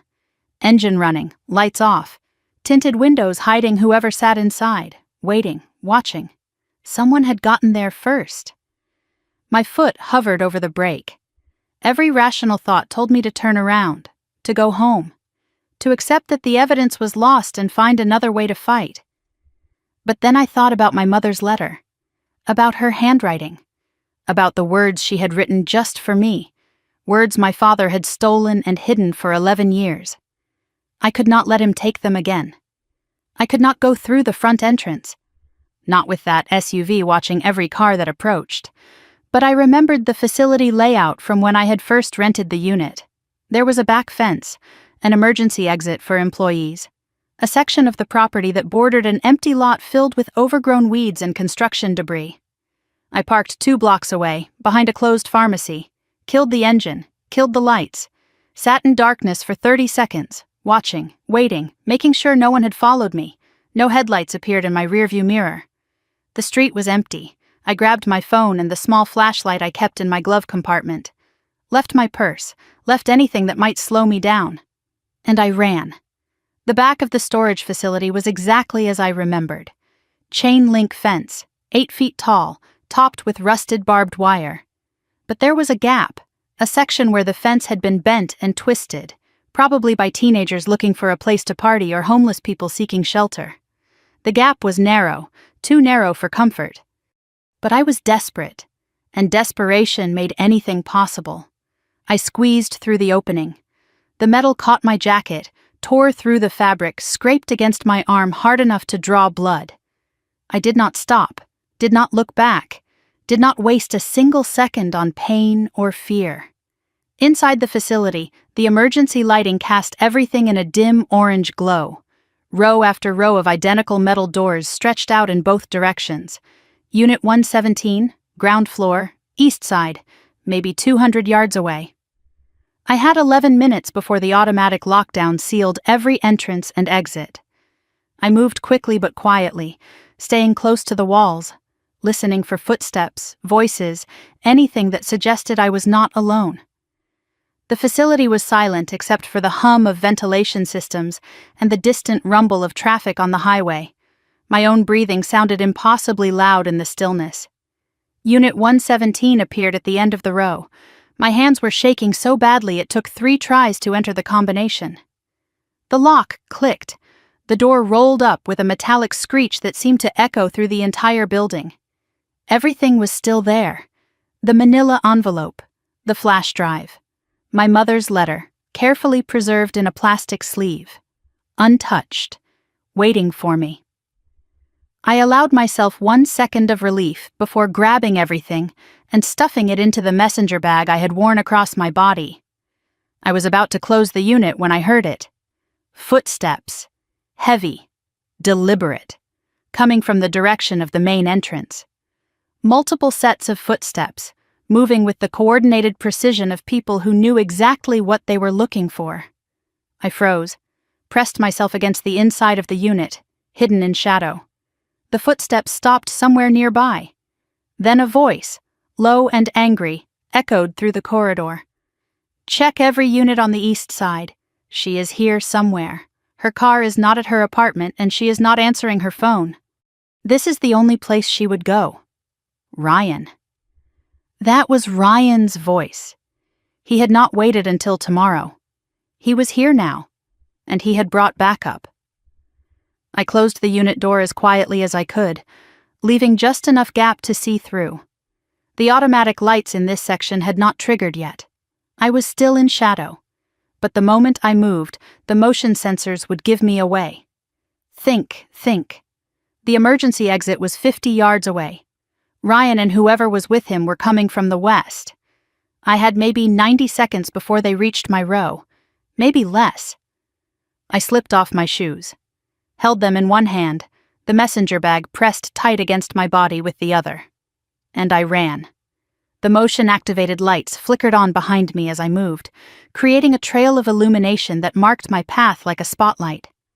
I heard someone shout, heard footsteps break into a run. But I did not look back. The emergency exit loomed ahead, a glowing red sign above a heavy metal door, 10 yards, 5. I hit the push bar with my full weight and burst into the night. The empty lot behind the facility was dark and treacherous, filled with rocks and broken glass and debris that cut into my feet as I ran. Pain shot up my legs with every step, but I did not slow down, did not stop until I reached my car, did not breathe until I was inside with the doors locked and the engine running. In my rearview mirror, I saw flashlight beams sweeping the back fence. They had found my exit point. But they were too late. I pulled onto the street and drove. No destination in mind. Just away. My phone rang as I merged onto the highway. An unknown number. After everything that had happened, I almost let it go to voicemail. Almost decided that no good news could come from strangers calling in the middle of the night. But something made me answer. Clara? A woman's voice, calm, steady, familiar in a way I could not place. This is Patricia. Patricia Holloway. I think it is time we finally met. I nearly drove off the road. Patricia, the woman who had disappeared 8 years ago, the ghost story that had haunted Mitchell and Associates, the person Tom had told me about, the one who had been gathering evidence and waiting for the right moment. How did you get this number? Sarah gave it to me. She said you might need help tonight. She was right, was she not? I told her about the storage unit, about Ryan, about barely escaping with the documents. Patricia listened without interrupting. When I finished, her voice was calm, measured, like someone who had been through far worse. You did well. Most people freeze the first time they are hunted. You ran. That is good. That means you will survive. There was a pause. Then she spoke again. I have been watching the situation from a distance, staying hidden. But Sarah's call changed things. You are not just another woman being pushed out, Clara. You have the evidence I spent 8 years trying to gather. And you have something else I never had. What? Standing. You are his daughter. You have legal rights to challenge him. I was just an employee. He could dismiss anything I said as the complaints of a disgruntled worker. But you have blood. You have the will. You have standing that I never could. I have been waiting for someone like you, she continued. Someone with proof and standing. Someone who could finish what I started. I am done hiding, Clara. Tell me where you are. I will come to you. And then we will make a plan that your father never sees coming. We met at a truck stop 40 minutes outside the city. Anonymous, transient. The kind of place where no one remembered faces and no one asked questions. I arrived first, ordered coffee I did not intend to drink, and sat in a booth facing the door. Patricia walked in 20 minutes later. I recognized her from the old company photos I had found online during my research. But the woman who slid into the booth across from me looked different. Harder. Like someone who had been sharpened by years of running and hiding and waiting for a justice that never came. Clara Mitchell. She studied my face with eyes that missed nothing. You look like your mother. You knew my mother? I knew her better than anyone at that company. She hired me, Clara. Did you know that? Not your father. Your mother. I was her project, her investment. She wanted to prove that the company could succeed with women in leadership positions. And when your father pushed me out, she was the only one who fought for me. Patricia's voice softened with something like grief. She called me the night before I left, warned me that your father was planning something, told me to take copies of everything I could carry. She saved my life, Clara. And I have spent 8 years trying to find a way to repay that debt. We talked until the sky began to lighten. Patricia had spent nearly a decade building a case against my father, collecting evidence from former employees, tracking financial irregularities, documenting the pattern of women being pushed out, silenced, or destroyed. She had everything except the one thing she needed most: an insider with legal standing. Together, we had everything. The plan began to take shape as we talked. I would start my own company, use my skills, my reputation, my relationships with clients who had always preferred working with me, build something successful and visible and impossible to ignore. Meanwhile, Patricia would help me compile the legal case, the original will, the forged signatures, the cover-ups, everything documented, organized, and ready. "We do not attack first," Patricia said. "We build, we grow, we become too successful to ignore and too visible to touch. And when your father makes his move, because he will make a move, we will be ready. We will destroy him with his own weapons." I drove back to the city as the sun rose over the horizon. I had not slept in over 30 hours. My feet were cut and bleeding from the run through the empty lot. My arms still stung where the fence had torn my jacket. But I felt more awake than I had in years. My phone buzzed as I approached my neighborhood. A text from Jake. "Meeting with lawyer still on? I will be there. Dad does not suspect anything." I replied with the time and address, then added, "Thank you for warning me about the storage unit. They almost got everything." His response came immediately. "Almost? I got there first." A pause. Then, "Good. Clara, be careful today. Something is happening at the office." Dad called an emergency board meeting for this afternoon. No agenda, no explanation. He is planning something big. I pulled into my apartment complex as the morning light spread across the sky. The exhaustion was catching up with me. I needed sleep. Just a few hours. Just enough to function. I was walking toward my building, keys in hand, when I stopped dead in my tracks. Someone was sitting on my doorstep. An elderly woman, wrapped in a wool coat despite the mild morning air. White hair pinned back from a face I had not seen in 11 years.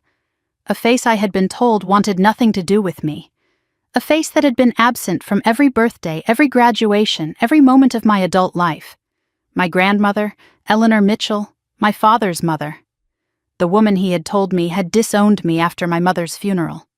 She stood slowly, leaning on a cane, her eyes sharp and clear despite her 83 years. Clara. Her voice was thin but steady. "I know what my son has done. I know what he is planning. And I know about the will he destroyed." She reached into her coat and pulled out an envelope, yellowed with age. "Because I have the only other copy. Your mother gave it to me for safekeeping the week before she died. It is time you had it." I stood frozen in the morning light, staring at a ghost who had just handed me a weapon I did not know existed. My grandmother stood before me in the pale morning light, holding an envelope that had been hidden for 11 years. Eleanor Mitchell, 83 years old. The woman my father had told me wanted nothing to do with me since the day we buried my mother. "Before I let you in," I said, finding my voice through the shock, "I need to know something. Dad told me you disowned me after Mom's funeral.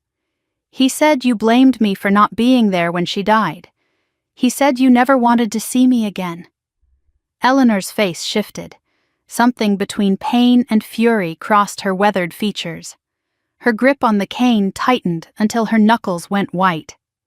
"My son has told many lies over the years." Her voice was steady despite the emotion behind it. "That one may be the cruelest. I never disowned you, Clara. Never. He kept us apart. Intercepted my letters, blocked my calls, changed his phone number and told me you had changed yours. Every birthday card I sent came back unopened. Every Christmas gift was returned. He told me you wanted nothing to do with me, that you blamed me for introducing your mother to him in the first place." She paused, and I saw 11 years of grief pooling in her eyes. "We have both been his victims, Clara. Now, are you going to let me in? Or shall we continue letting him win?" I opened the door. Eleanor lowered herself onto my couch with the careful movements of someone whose body had started to betray her. But her eyes were sharp, clear, the eyes of a woman who had been waiting a very long time for this moment. Where should I begin? The will. I sat across from her, my heart pounding. "How do you have a copy of my mother's will?" Eleanor explained. She had known my mother before Margaret married Robert Mitchell. They had been friends, real friends, the kind who shared secrets and kept them through decades. Eleanor had introduced them, in fact, a decision she had regretted for 30 years. Margaret knew what my son was. She loved him anyway at first. Love is blind, as they say. But blindness fades eventually. And when it cleared for your mother, she saw the truth about the man she had married. What truth? That Robert married her for her family's connections. Her father owned 6 commercial properties in downtown. When he died, those properties became Margaret's inheritance. And when Margaret married my son, Robert convinced her to fold them into Mitchell and Associates. That was the foundation of his empire, Clara. Not his business genius, not his legendary work ethic, your mother's inheritance. I felt the ground shift beneath me. Everything I thought I knew about my father's success was built on a lie. He had not created Mitchell and Associates from nothing. He had married into it, had taken my mother's legacy and called it his own. Your mother was not a foolish woman, Eleanor continued. She never fully trusted Robert. So when she updated her will before she died, she made 2 copies. One she gave to the family attorney, knowing Robert would find a way to influence him eventually. The other she gave to me. She made me promise to keep it safe, to give it to you when you were ready, when you needed it. I have been watching from a distance all these years, waiting for that moment. And then 3 days ago, I received a phone call. From who? From a woman named Linda. She said she worked in your father's accounting department. She told me what happened to you, what Robert had done, and she told me it was time. Eleanor reached out and took my hand. Her skin was paper thin, but her grip was strong. Linda did not just leave that payroll report by accident, Clara. She has been waiting too, watching. We all have been. Your mother built a network of people who loved her, people who promised to protect you if Robert ever broke his word. And now, finally, we can. I opened the envelope Eleanor had given me with trembling hands. Inside was a document identical to the one Linda had shown me in the church parking lot. But this version was different in one crucial way. It was notarized, signed by witnesses, and dated one day after the version in my father's files. This is the final version, Eleanor said, the one Margaret intended to be executed, the one Robert destroyed and replaced with his own. I read through the terms carefully, though I already knew what they would say. 30% ownership to me, 30% to Jake, 30% to Ryan, 10% held in trust for future grandchildren, a provision requiring unanimous consent for any sale of shares. But there was one clause I had not seen before, one provision that made my blood run cold. In the event that Robert Mitchell attempts to alter or invalidate this will, or in the event of his proven infidelity, his share of all jointly held properties shall revert to the children equally, and he shall be removed as executor. I looked up from the document, met my grandmother's eyes. Proven infidelity? Eleanor's expression darkened. Your mother discovered something 2 months before she died. Your father had been having an affair, for years, with his business partner's wife, a woman named Veronica Shaw. The name meant nothing to me, but the implications made my stomach turn. Margaret was going to file for divorce. That is why she updated the will. That is why she added the infidelity clause. She wanted to make sure Robert could not touch her inheritance when she left him. The room went silent. I felt the words settling over me like a physical weight, like stones being placed on my chest one by one. Are you saying he had something to do with her death? I am saying your mother died of a sudden heart attack alone in that house, while your father was conveniently at a business dinner with 17 witnesses. Eleanor's voice was steady but cold. I am saying the autopsy was performed by a doctor who owed your father money. I am saying there were questions that were never asked. And I am saying that after 11 years of silence, I am done protecting my son from the consequences of what he may have done. 3 hours later, I sat in the office of Margaret Chen, one of the most respected estate attorneys in the state. Sarah had made the introduction. Margaret had cleared her entire afternoon. Jake was already there when I arrived. He looked worse than the night before, dark circles under his eyes, hands that would not stop trembling. But he was there. He had shown up. That counted for something. Jake told Margaret everything. The salary disparities he had known about and ignored. The forged signatures he had witnessed. The will he had watched his father destroy 3 days after our mother's funeral. His voice shook, but he did not stop, did not hold back, did not try to minimize his own complicity. When he finished, Margaret was silent for a long moment. Her pen had stopped moving halfway through his testimony. Mr. Mitchell, do you understand what you are doing? You are not just testifying against your father, you are potentially exposing yourself to civil liability. You participated in these activities for years. Even if you claim you were coerced, that is a difficult defense. Jake nodded. His face was pale but resolved. I know. I do not care anymore. Whatever happens to me, I deserve it. Clara does not. She never did. Margaret laid out the options with the clinical precision of someone who had navigated family wars before. We could file a civil suit to contest the original will execution. We could report the forgeries to the state licensing board. We could go to the police with our suspicions about my mother's death, or we could do something else. Your father's company is his identity, Margaret said. His reputation is his armor. The most effective way to defeat someone like him is not through the courts. Not directly, it is through the market. Build something that proves him wrong. Succeed so publicly that he cannot ignore you. And then, when he attacks, because he will attack, use everything you have to destroy his credibility completely. You are suggesting we wait? I am suggesting we prepare. There is a difference. Patience is not passivity. It is strategy. Jake's phone buzzed as we left Margaret's office. He looked at the screen and went pale. The board meeting. It just ended. What happened?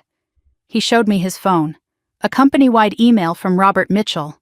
I read it with growing disbelief. Mitchell and Associates was restructuring, effective immediately. In the interest of professional development and family succession planning, Ryan Mitchell was being promoted to Chief Operating Officer. Jake Mitchell was being moved to a senior advisory role with reduced responsibilities, and Clara Mitchell's name had been officially removed from all company records, like I had never existed. Like 6 years of my life had been erased with a single keystroke. But that was not the worst part. At the bottom of the email was an announcement that made my blood run cold. Mitchell and Associates is proud to announce the acquisition of Walker Property Group, expanding our portfolio to include mid-market commercial properties throughout the region. Mid-market properties. The exact niche Tom and Sarah had identified for my new company, the exact space I was planning to enter with Mitchell Property Solutions. My father was not just trying to destroy me, he was trying to occupy every inch of ground I might escape to. He was burning the lifeboats before I could reach them. Jake looked at me with something like fear in his eyes. He knows. Somehow he knows what you are planning. Someone told him. I thought about everyone who knew my plans. Tom, Sarah, Patricia, Eleanor, Jake, the lawyer, Linda. Someone in that circle was not who they seemed. I drove home in silence, Jake following in his own car at my request. My mind raced through possibilities. Who had access to my plans? Who knew enough to tell my father exactly how to counter me? Tom had brought me into this. He had called me before I even knew something was wrong. Could he be playing both sides? Sarah had appeared at exactly the right moment, with exactly the right resources. Too perfect, too convenient. Patricia had been hiding for 8 years. She had every reason to be bitter. Every reason to make a deal with the enemy if it meant finally coming out of the shadows. Even Jake, showing up at my door with flowers and tears. What if it was all an elaborate performance? My phone buzzed. A text from a number I did not recognize. Different from the threatening messages before. Different from Linda's number, different from anyone in my contacts. Check your email, now. I pulled over to the side of the road, opened my inbox, and found a message that had been sent to my old work email, the one I no longer had access to since being erased from the company.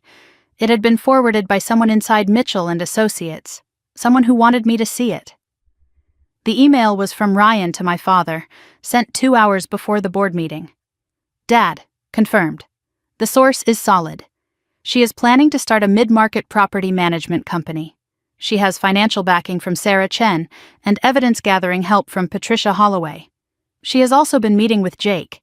He told her about the storage unit and warned her we were coming. He has turned. Recommend we accelerate the Walker acquisition and begin discrediting campaign immediately. Also recommend we deal with the Jake situation before he does more damage. One more thing. Eleanor is in town. She visited Clara this morning. We need to discuss how to handle Mother. She is becoming a liability. Handle Mother. Like my grandmother was a problem to be solved. Like an 83-year-old woman was an obstacle to be removed. I stared at the email, my brother's words burning into my retinas. Ryan knew everything, every plan, every ally, every move I had made. And then I saw the final line, the one that made my stomach drop. Source will continue providing updates. Payment transferred as agreed. Someone I trusted was being paid to betray me. Someone in my circle was feeding my father information in exchange for money. And I had no idea who it was. I sat in my car on the side of that empty road, watching the sun set, holding proof that my family's reach extended further than I had ever imagined. One of my allies was a traitor. And until I figured out who, every plan I made would be delivered straight to my enemy. The game had just gotten far more dangerous, and I was running out of people I could trust. I did not sleep that night. Instead, I sat at my kitchen table with a legal pad and wrote down every name, every person who knew my plans, every potential source of the leak that had delivered my strategy directly into my father's hands. Tom Reeves, the headhunter who had started everything, who had called me 3 days before I even knew something was wrong, who had connections I could not verify and motives I could not fully understand. Sarah Chen, the mentor who had appeared at exactly the right moment with exactly the right resources. Too perfect, too convenient, too good to be true. Patricia Holloway, the woman who had been hiding for 8 years, who had every reason to make a deal with the enemy if it meant finally emerging from the shadows. Who knew my father's secrets better than anyone? Eleanor, my own grandmother, who had been silent for 11 years and suddenly reappeared with evidence at the exact moment I needed it most, who had access to information no one else should have. Linda, the accountant who had risked everything to help me, or claimed to, who had started all of this with a payroll report left on a copy machine. Jake, my brother, who might have been playing me from the very beginning, whose tears and trembling hands could have been nothing more than a performance designed to earn my trust. 6 names. 6 people I had trusted with my future. One of them was being paid to destroy me. And the worst part was that I had no idea which one. Every interaction, every conversation, every moment of connection now felt tainted. Had any of it been real?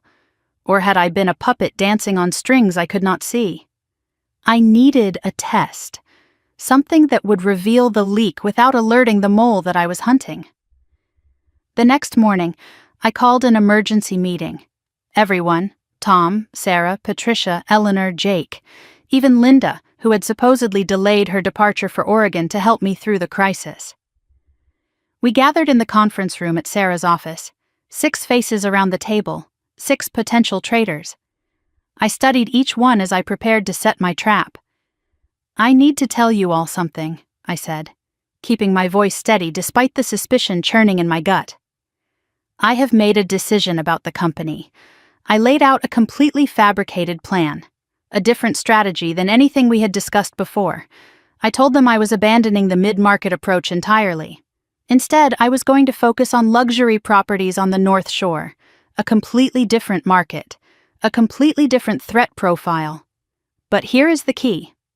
I watched their reactions carefully, looking for any sign of guilt or recognition. I am telling each of you something slightly different about the timeline, a small detail that only you will know. If that detail reaches my father, I will know exactly who the leak is. I did not actually give them different information. The announcement was identical for everyone. But I wanted to see who flinched, who looked uncomfortable, who could not meet my eyes. Tom nodded approvingly, like a mentor proud of a student who had learned to think strategically. Sarah's expression remained neutral, unreadable, professional. Patricia's jaw tightened almost imperceptibly, a reaction I could not interpret. Eleanor watched me with something like admiration in her aged eyes. Jake stared at the table, pale and silent, his hands clasped so tightly his knuckles had gone white. And Linda's hands were trembling, the same way they had trembled in the church parking lot, the same way they trembled every time she was near me. "Now we wait," I said. 48 hours. If my father adjusts his strategy to counter the North Shore move, we will know he has someone in this room. The answer came faster than I expected. Not from my father's actions. From a phone call at 2 a.m, 26 hours after the meeting. Linda. Crying so hard I could barely understand her words. "Clara, I need to see you, please. I have to tell you something before it is too late." We met at a diner this time. Bright lights, public space, witnesses everywhere. Linda looked like she had aged 10 years since our first meeting in the church parking lot. Dark circles under her eyes, hair uncombed, hands shaking so badly she could not hold her coffee cup. "It is me," she whispered across the table. "I am the one. I have been feeding information to Ryan." I felt the words like a physical blow. Linda, the woman who had started all of this, the woman who had given me the evidence, the woman who had claimed to be honoring my mother's memory with every risk she took. Why? The question hung between us. Simple, devastating, demanding an answer that could justify the unjustifiable. Linda's story came out in fragments, broken sentences, tears that would not stop. Her daughter, 17 years old, brilliant, accepted to a prestigious university on the East Coast, the kind of school that could change a life, the kind of tuition that was beyond anything a senior accountant could afford. Ryan discovered this, found the acceptance letter somehow, and he offered Linda a deal. Information in exchange for her daughter's future. I thought I could control it. Linda's voice cracked with each word. "I thought I could give them just enough to seem useful while still helping you. I did not know they would use it to destroy everything. I did not know they would go this far. You gave them my plans, my timeline, my allies. Every move I made was delivered straight to my enemy. I gave them pieces, never everything. I was trying to protect you while protecting my daughter. I know how insane that sounds. I know there is no excuse. I know what I did was unforgivable." She reached into her purse and pulled out an envelope. Inside was a check. $50,000, made out to cash. The price of my betrayal, sitting on a diner table between 2 cups of cold coffee. This is what they paid me. I have not spent any of it. I was going to give it back. I was going to tell you everything and beg for your forgiveness. She paused, wiped her eyes, and then said the words that changed everything. But then I found something else. Something I only discovered 2 days ago. Something that scared me so badly I could not wait any longer. She slid a piece of paper across the table. A document printed on official letterhead. A life insurance policy. On me, taken out by my father 3 weeks ago, for $2 million. I stared at the document. My name, my date of birth, my father's signature as the policyholder. $2 million payable upon my death. "Clara, I do not think they just want to ruin you anymore." Linda's voice was barely audible. "I think they want you gone. Permanently." I sat in that brightly lit diner, surrounded by strangers eating pancakes and drinking coffee like it was any other night, and felt the last pieces of my illusions crumble away. My father was not just trying to destroy my career. He was not just trying to take back the evidence I had gathered. He was preparing for something unthinkable. "What are you going to do?" Linda asked, her eyes red and swollen. To me? I looked at the woman across from me, the woman who had betrayed me, the woman who had done it for her daughter, the woman who had just handed me evidence that might save my life. My mother, I said slowly, once told me that people are rarely all good or all bad. She said the measure of a person is not whether they make mistakes. It is what they do when they realize they have made them. Linda stared at me, waiting for the verdict, waiting for the punishment she knew she deserved. You are going to help me. Not as a double agent, not feeding information to both sides. You are going to come clean to everyone. Tomorrow. You are going to tell them exactly what you told me. And then you are going to help me use what you know against them. They will destroy me. They will take back the money. My daughter's future will be gone. I will help your daughter. Sarah's foundation has scholarship programs. We will find a way. I leaned forward, holding her gaze. But you have to choose, Linda. Right now. Whose side are you really on? Finally. Completely. Linda wiped her tears. Something shifted in her expression. Fear giving way to resolve. The look of someone who had finally decided to stop running. Yours. I am on yours. I should have been from the very beginning. The next morning we gathered again. Same conference room, same faces. But this time, Linda stood at the front, her voice steady despite everything she was about to confess. She told them everything. The payments from Ryan, the information she had shared, the pressure he had applied using her daughter's future as leverage, and the life insurance policy that suggested my father's plans had escalated beyond corporate warfare. When she finished, the silence in the room was suffocating. Jake spoke first, his voice hollow. A life insurance policy. On Clara. Dad actually planned to... He could not finish the sentence. Could not say the words out loud. Eleanor's face had gone pale. My son. My own son. Sarah remained calm, but her eyes had hardened. This changes the legal calculation significantly. If we can prove intent, if we can show a pattern of behavior leading to potential harm, we are no longer talking about estate disputes. We are talking about criminal conspiracy. Patricia stood slowly. Her face was cold, the face of someone who had spent 8 years waiting for this moment. I have a contact at the FBI, someone who investigated white-collar crime before moving to the Violent Crimes Division. If Robert Mitchell is planning what this evidence suggests, she needs to know. Tonight. The group reformed around a new strategy. Building my company was still the goal, but protection had to come first. Sarah arranged for private security, a 2-person team that would shadow me until this was resolved. Patricia made her call to the FBI. Eleanor, despite her age, insisted on returning to her son's house. I will watch him, she said.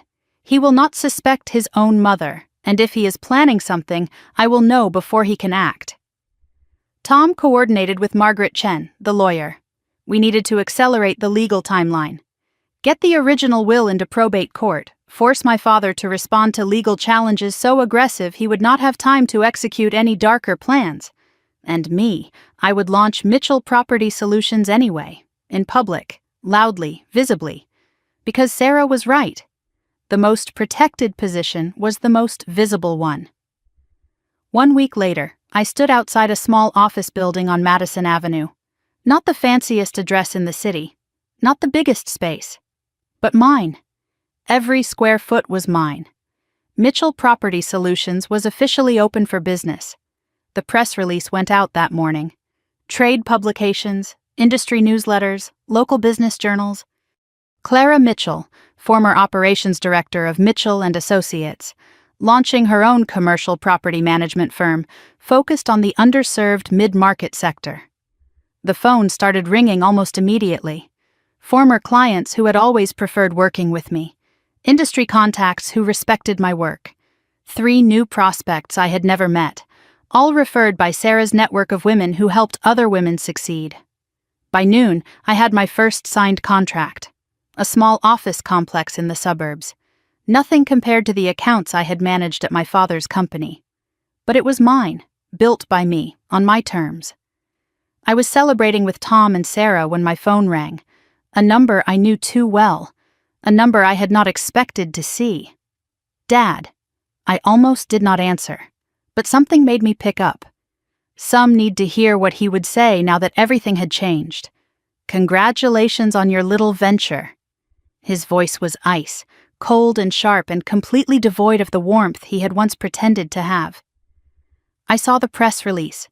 Very impressive, very brave. Thank you. Is that all? No, I am calling to give you one last chance, Clara. Come home. Accept a position at the company. A real position. We can put all of this unpleasantness behind us. I will even tear up that document Ryan was foolish enough to create. The life insurance policy?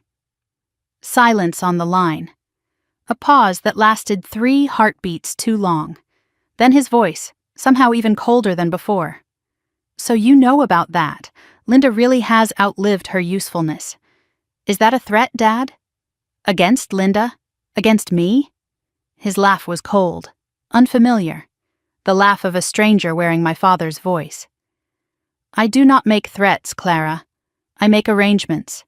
You have until the shareholders' meeting next Friday to accept my offer. After that, he paused. After that, I will have to make different arrangements. He hung up before I could respond.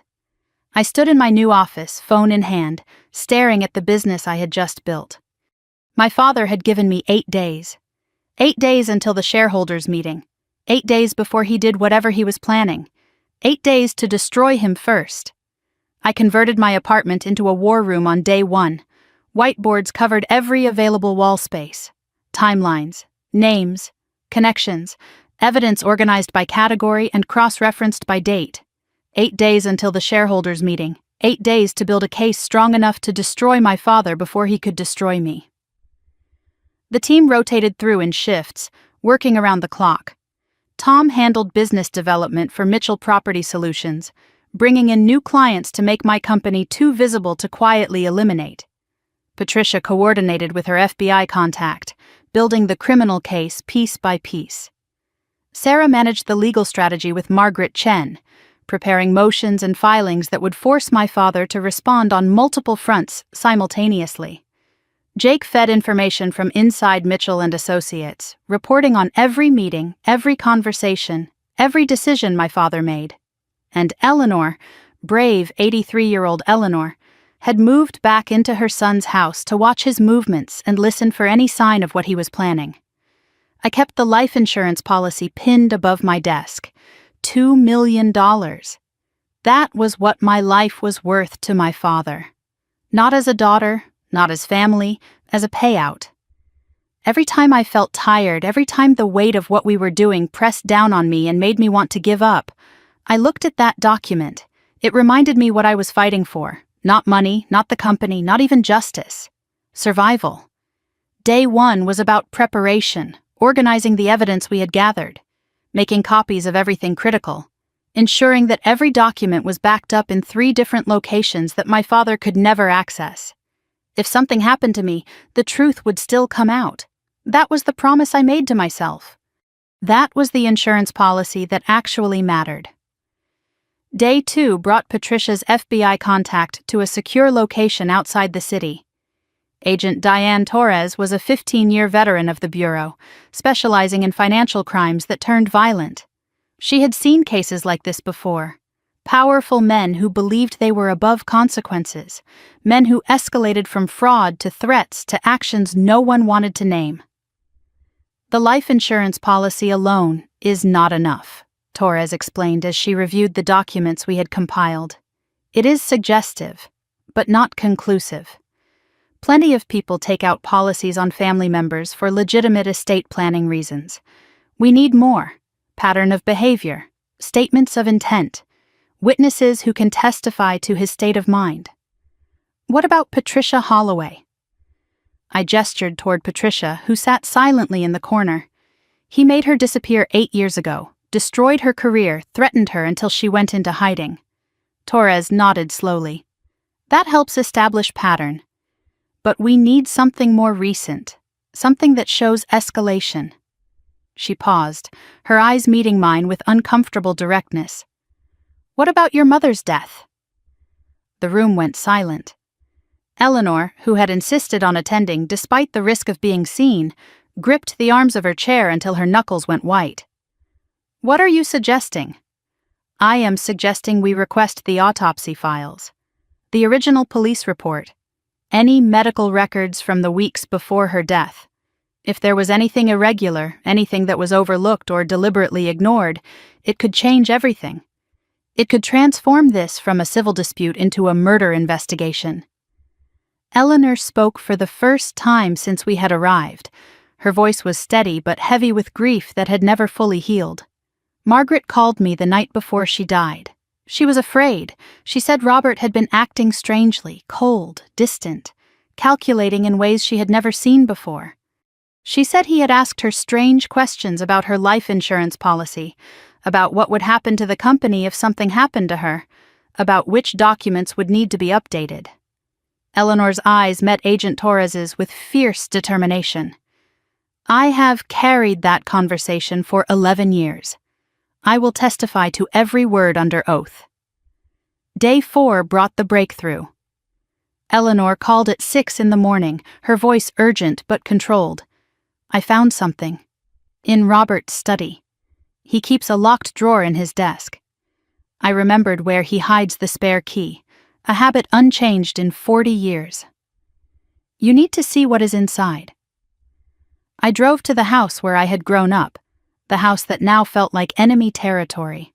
Eleanor met me at the back entrance, leading me through the kitchen where I had eaten breakfast every morning as a child, past the living room where we had opened Christmas presents as a family, into the study that had always been my father's private domain. The drawer contained files he thought no one would ever see, medical records from the months before my mother died, correspondence with a doctor I had never heard of, a specialist in what the letters called discrete pharmaceutical solutions.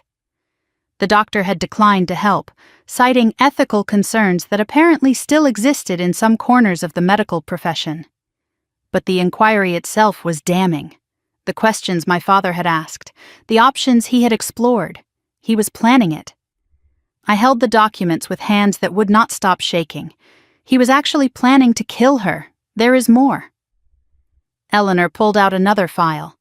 Bank statements showing a $50,000 payment to an unnamed recipient 2 weeks before Margaret's death, and a second payment of the same amount 1 week after.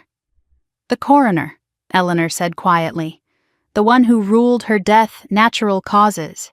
He retired 6 months after the funeral, bought a house in Florida, paid cash, no mortgage. No explanation for where a county medical examiner got that kind of money." I sat in my father's chair, surrounded by evidence of his darkest crime. My mother had not died of natural causes. She had been murdered by the man who had sworn to love and protect her. The man who had tucked me into bed as a child. The man who had walked me to my first day of kindergarten. My father.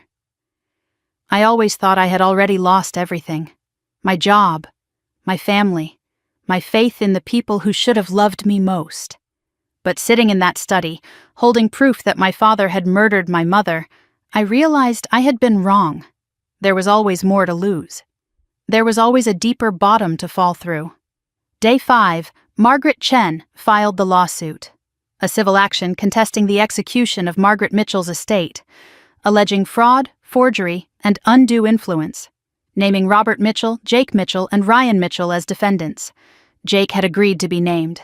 It was part of the strategy. A defendant who cooperated, who testified against the others, who demonstrated genuine remorse. Margaret called it fracturing the family defense, showing the court and the public that not everyone in the Mitchell family stood behind Robert's lies. The lawsuit was public record. Within hours, reporters were calling, industry journalists who covered commercial real estate, local news outlets looking for drama, national business publications that smelled blood in the water. I declined all interview requests, but the story spread anyway. Mitchell family empire faces legal challenge. Daughter accuses father of estate fraud. The headlines wrote themselves. "We did not file to win in court," Sarah explained as we monitored the coverage. "Not yet, anyway. We filed to create visibility. Your father cannot quietly eliminate someone who is at the center of a public legal battle. Every reporter, every journalist, every curious observer becomes a witness to your existence. Attention is your armor now, Clara. Not lawyers, not evidence, visibility. My father's response came within hours, not to me directly, to the press. A statement calling the lawsuit a desperate and baseless attack by a disgruntled former employee, promising a vigorous defense of the Mitchell family's reputation and legacy. Disgruntled former employee, not daughter, not family. He was already erasing me from the narrative, preparing the public for whatever came next. That evening, I received a letter from his lawyers. A cease and desist demanding I stop using the Mitchell name in my business. Stop claiming any connection to Mitchell and Associates. Stop spreading what they called defamatory allegations about the Mitchell family. I framed it and hung it next to the life insurance policy. Another reminder of what I was fighting against. Day 6 brought the autopsy files. Agent Torres had obtained them through official channels, citing the new evidence we had gathered. What she found confirmed our worst suspicions. The original coroner had noted slight irregularities in my mother's blood work, markers that could have indicated the presence of certain medications. But he had attributed them to her existing heart condition and recommended no further investigation. Case closed, body cremated, evidence destroyed. With what we have now, Torres said, I can request an exhumation order. If there are any remains, any tissue samples that were preserved, a modern forensic analysis might find what the original autopsy missed. How long will that take? Weeks, maybe months. The legal process for exhumation is complicated, especially when the family is likely to contest it. Certainly longer than 8 days. I understood what she was telling me. The criminal case would take time we did not have. The shareholders' meeting was in 2 days. Whatever happened there would determine whether I survived long enough for justice to take its course. Day 7 we gathered for what felt like a council of war. Everyone around the table, every ally I had left, every person I had chosen to trust, despite the risks. We had 2 options. Wait for the criminal investigation to build. Stay protected, stay visible, let the legal process work at its own pace while we grew Mitchell Property Solutions into something too successful to ignore, or strike first. Go to the shareholders' meeting, confront my father publicly with everything we had gathered, force his hand before he could make his move. Patricia spoke first. If we wait, he controls the timeline. He will find a way around the visibility, around the legal protection. Men like him always do. They have money and connections and no conscience. They find ways. Eleanor nodded, her aged face set with determination. My son is most dangerous when he feels cornered, but he is also most likely to make mistakes. If we confront him publicly, in front of the shareholders and board members, he will not be able to control his reaction. He will reveal himself. Sarah looked at me with steady eyes. This is your call, Clara. Your life, your risk. We can advise, but we cannot decide for you. I thought about my mother, about the letter she had written that I had never received, about all the years stolen by lies and manipulation and murder. We go to the meeting, I said, all of us, and we end this. Day 8 dawned clear and cold. I woke before sunrise, unable to sleep, watching the light slowly fill my apartment. The shareholders' meeting was scheduled for 2 p.m. In 8 hours, everything would change. One way or another. I dressed carefully, professionally. The navy suit my mother had bought me for my first job interview, still fitting perfectly after all these years. I had saved it for a moment that mattered. This mattered more than anything. We gathered at Sarah's office at noon. Tom, Patricia, Eleanor, Jake, Linda, Margaret Chen, even Agent Torres, who would be watching from outside, ready to move if things went wrong. I looked at each face. People who had risked everything to help me. People my mother had trusted. People who believed in justice even when it seemed impossible. Whatever happens today, I said, thank you. All of you. We were about to leave for the meeting when Jake's phone rang. He answered, listened for 30 seconds, and went completely white. That was my contact at the office. He looked at me with something like fear. Dad changed the meeting. It is not at company headquarters anymore. He moved it to the house. The family house, private property, no press allowed, no outside observers. Just shareholders and invited guests. He knows we are coming, Patricia said. He is isolating us, Sarah added, getting us away from witnesses. I looked at the evidence we had gathered, at the plan we had made.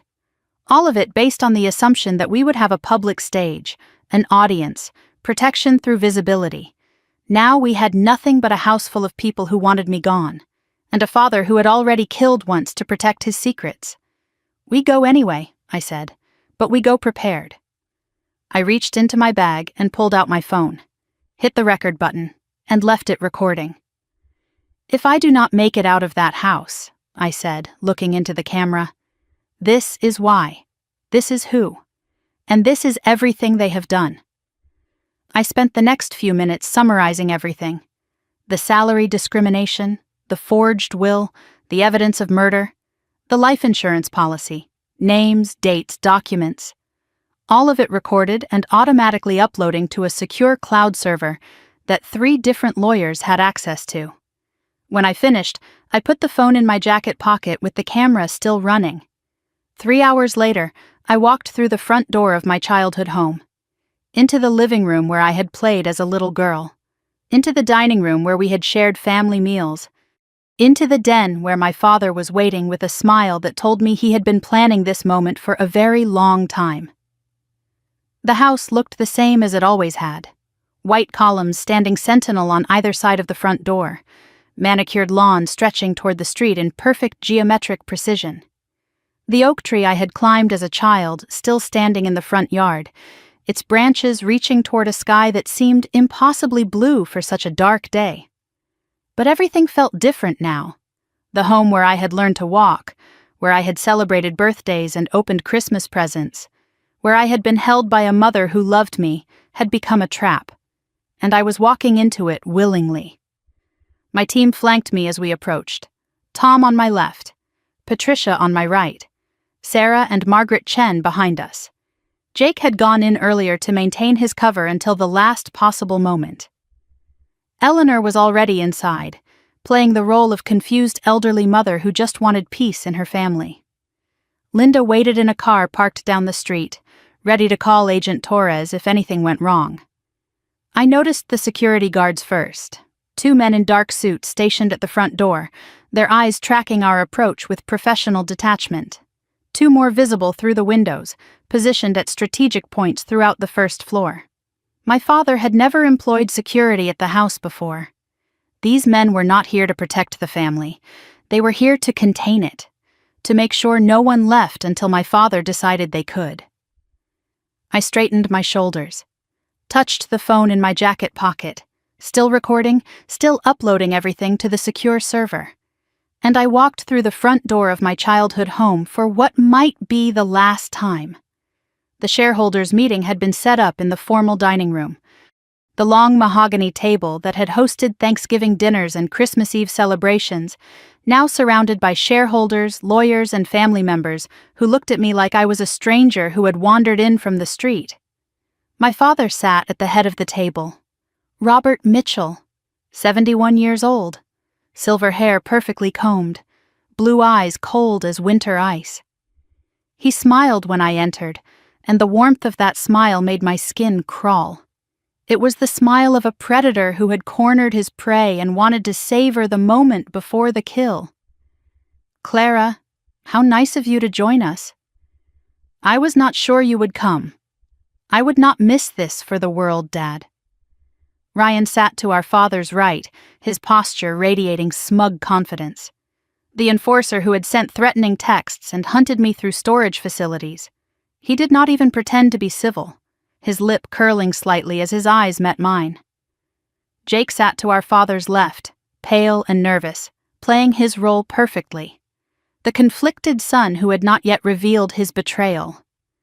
Eleanor sat at the far end of the table, watching everything with sharp eyes hidden behind a mask of elderly confusion. And around them sat the shareholders, 6 people who owned small percentages of Mitchell and Associates, people who had invested in the company years ago and trusted my father to manage their money responsibly, people who had no idea what this family had become. I scanned the faces around the table and noticed something strange. One chair was empty. Gerald Hoffman, who had owned 8% of the company since before I was born, was not present. No one had mentioned his absence. No one seemed concerned. In a room full of traps, every missing piece mattered. My father called the meeting to order with the practiced ease of someone who had run 1,000 such gatherings. Standard business first. Quarterly financial reports showing steady growth, projections for the coming year. The successful acquisition of Walker Property Group. All designed to project normalcy, stability, a family business running smoothly despite what he called the unfortunate public dispute with a former employee. I waited. Let him have his performance. Let him believe he was in control. My moment was coming. When he asked if there was any new business to discuss, I stood. Actually, yes, I have some new business. I would like to present evidence of fraud, forgery, and murder committed by the CEO of this company. The room went silent. The shareholders exchanged confused glances. Ryan's confident smirk flickered. Eleanor gripped the edge of the table. And my father's smile did not waver. If anything, it grew wider. Clara, this is not the appropriate venue for your personal grievances. I disagree. The shareholders deserve to know who they have invested their money with. I pulled copies of the documents from my bag and spread them across the table. The original will, showing equal ownership shares for all 3 children. Financial records showing forged signatures on client accounts. Internal correspondence about cover-ups and settlements. The medical records showing my father's inquiries about untraceable medications. The bank statements showing payments to the coroner who had ruled my mother's death natural causes. 11 years ago, Margaret Mitchell intended to leave 30% of this company to each of her children. Robert Mitchell destroyed that will and replaced it with one that served his interests. He forged signatures. He covered up his son's incompetence by using my name and reputation as insurance. And when my mother threatened to expose him, he murdered her. The shareholders were frozen in their seats. Ryan had gone pale beneath his artificial tan. Eleanor was no longer pretending confusion, her eyes fixed on her son with something between grief and fury. And Robert Mitchell was still smiling. That was what terrified me most. He should have been panicking, should have been denying, should have been doing something other than sitting there with that calm, confident expression, like a man who had been waiting for exactly this moment.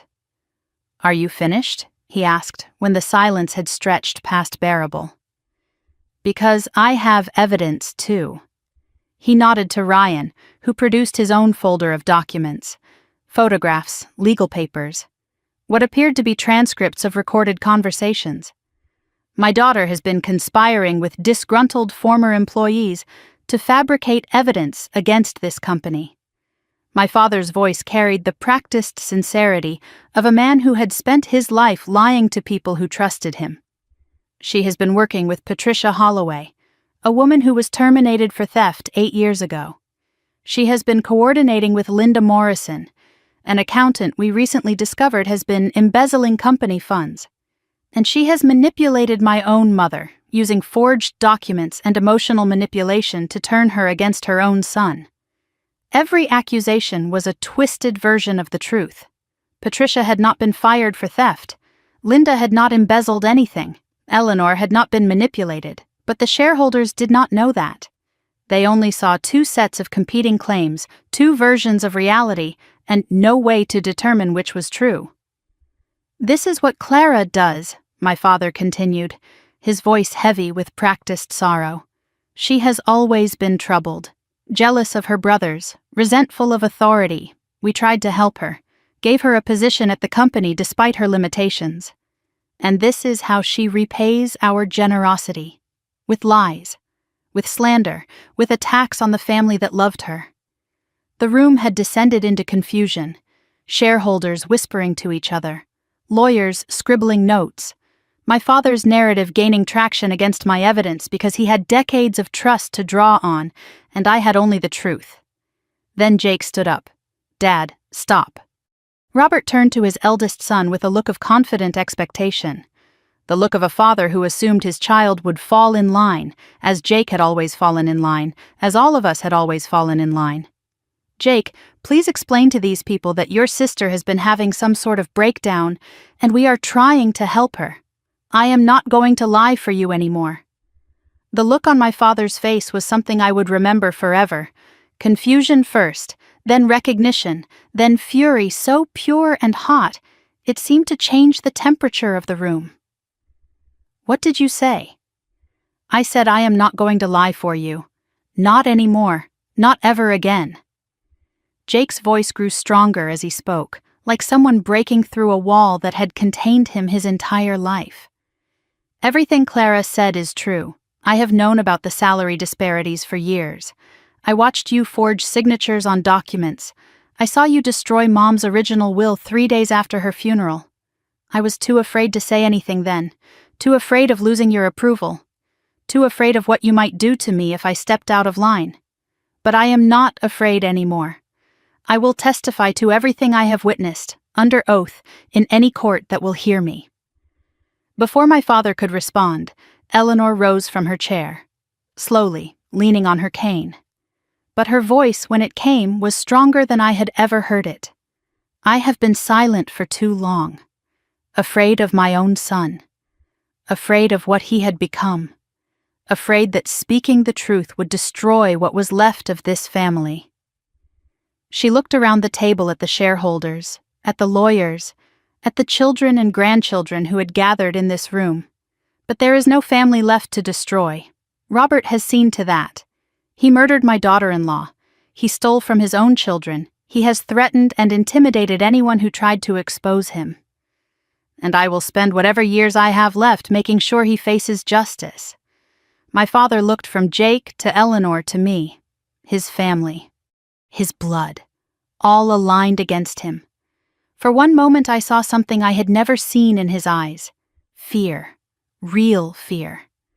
The fear of a man who had spent his life controlling everyone around him and suddenly realized that control was slipping away. Then, something changed in his expression. The fear vanished, replaced by something colder, more dangerous. The look of a man who had decided that if he was going down, he was taking everyone with him. Security.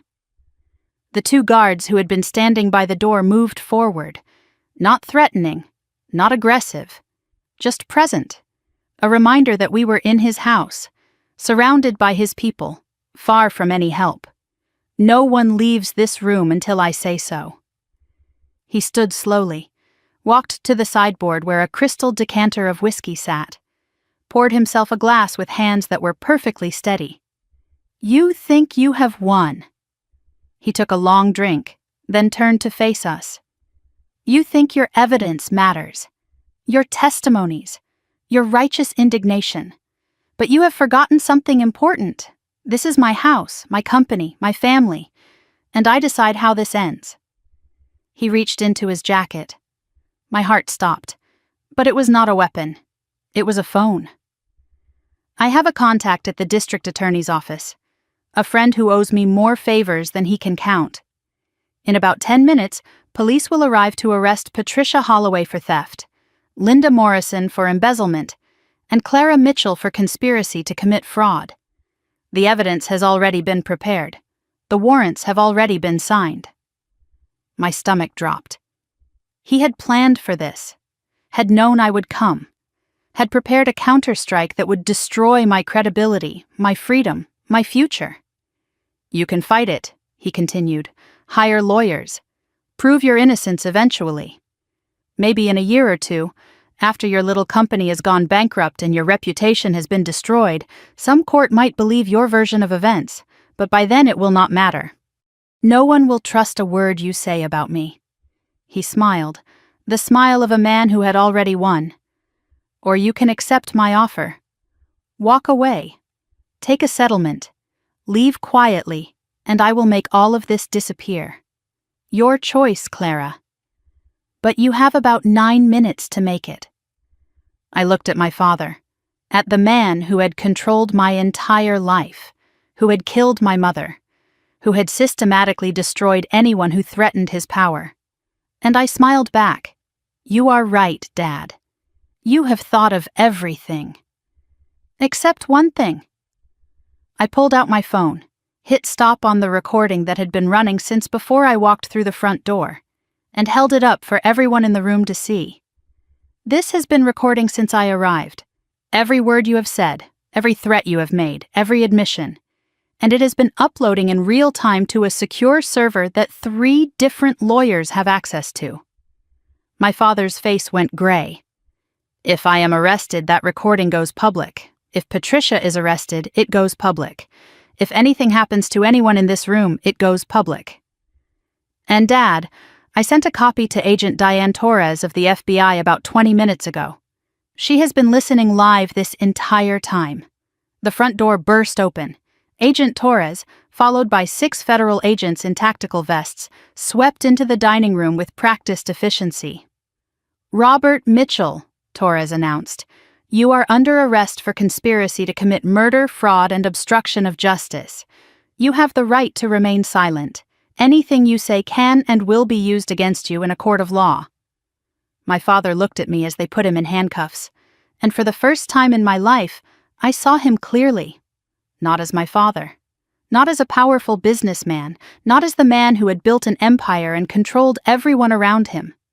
Just a small, desperate man who had spent his entire life building a legacy on lies. This is not over, he said as they led him away. This will never be over. Yes, Dad, I said quietly. It is. But as I watched them take him out the door, Ryan caught my eye from across the room. He had not been arrested, had not been named in the charges Torres had read, and the look on his face, cold and calculating and completely unafraid, told me my father was right about one thing. This was not over. Not yet. Not until every last secret was exposed. Every last debt was paid. And every last person who had wronged me faced their reckoning. I woke the next morning to 17 missed calls, 43 text messages, and my face on the front page of the business section. Mitchell family empire crumbles. Patriarch arrested for murder conspiracy. The headlines screamed what I had lived through, reducing the worst day of my life to ink and paper and clickbait.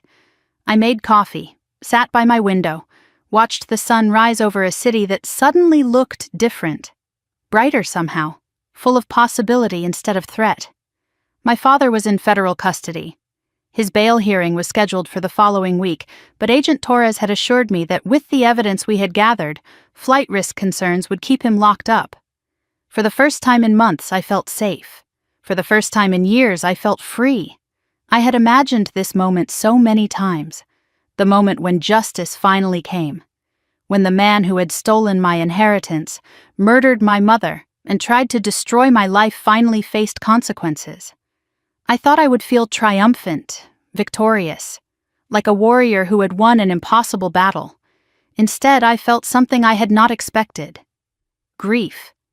Not for my father, not for the man he had become, but for the father I thought I had, for the family I thought I belonged to, for the little girl who had believed her daddy would always protect her. That little girl had died in this process, and I was only now beginning to mourn her. The calls came throughout the morning, Tom checking in, Sarah offering support. Patricia simply saying she was proud of me. The network my mother had built was still holding me up even now, especially now. Ryan disappeared the night of the arrest, fled before the FBI could question him, slipping away in the chaos while agents were focused on my father. For 3 days, I wondered if he would become another threat lurking in the shadows, another enemy waiting to strike when I least expected it. I did not have to wonder long. Agent Torres called on day 4. Ryan had been picked up trying to cross into Canada at a remote border crossing in Vermont. His laptop, seized during the arrest, contained evidence of his own crimes separate from our father's schemes. Embezzlement from client accounts. Wire fraud spanning 3 years. and communications with our father discussing how to handle Clara permanently, using language that left no room for innocent interpretation. "He is not getting bail," Torres said. "He is looking at 15 to 20 years, minimum, and that is before we add charges related to your mother's death." He was more involved than we initially realized. There was more. Torres had found emails between Ryan and a woman named Veronica Shaw, the name my grandmother had mentioned, my father's mistress, the affair that had lasted over 15 years, hidden from everyone except those who needed to know. "The affair never ended," Torres explained. "They have been together this entire time, and Veronica was helping Ryan plan what to do with the company once your father was too old to run it. They were going to push him out eventually, use the same tactics on him that he used on everyone else." I almost laughed at the irony. My father, the master manipulator, had been played by his own son and his longtime mistress. The empire he had killed to protect was going to be stolen from him anyway. All that destruction, all that pain, for nothing. "Karma," Patricia said when I told her. "It is slow sometimes, but it is thorough." With both my father and Ryan in federal custody, I could finally breathe. The threats were neutralized, the danger had passed, and the evidence gathering that Patricia had spent 8 years compiling, that Linda had risked everything to provide, that Eleanor had finally revealed after a decade of silence, it had all mattered. Every document, every recording, every act of courage had added up to this moment. Justice had come, late, imperfect, but real. 6 weeks later, the original will was finally admitted to probate court. Margaret Chen presented Eleanor's notarized copy, verified by handwriting experts, and dated after the fraudulent version my father had executed. The judge's ruling came down on a Tuesday afternoon. The original will was valid. Clara Mitchell was entitled to 30% ownership of Mitchell and Associates, plus back compensation for years of deliberate underpayment. The estate would be recalculated, restitution would be made. When Margaret Chen showed me the final numbers, I had to read them 3 times before the figures made sense. Between the ownership stake, the back pay, the damages for fraud, and the settlement from the company's liability insurance, I was entitled to just over $4.7 million. $4.7 million. For 6 years I had earned $42,000 while my brothers collected twice that.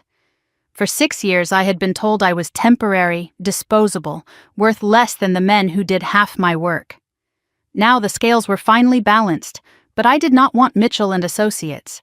The company was tainted, built on my mother's stolen inheritance, and maintained through fraud and manipulation and murder.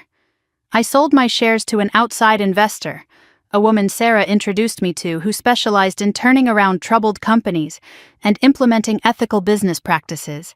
The money went into Mitchell Property Solutions, into hiring the best people I could find, into building something clean and honest. Something that bore my family name, but represented everything my father was not. "Your mother would be proud," Eleanor told me at the closing. "This is exactly what she wanted for you. Not revenge, not destruction. Creation. Building something beautiful from the ashes of something broken." The hardest relationship to navigate in the aftermath was Jake. My brother had testified against our father, had risked everything to stand with me when it mattered most.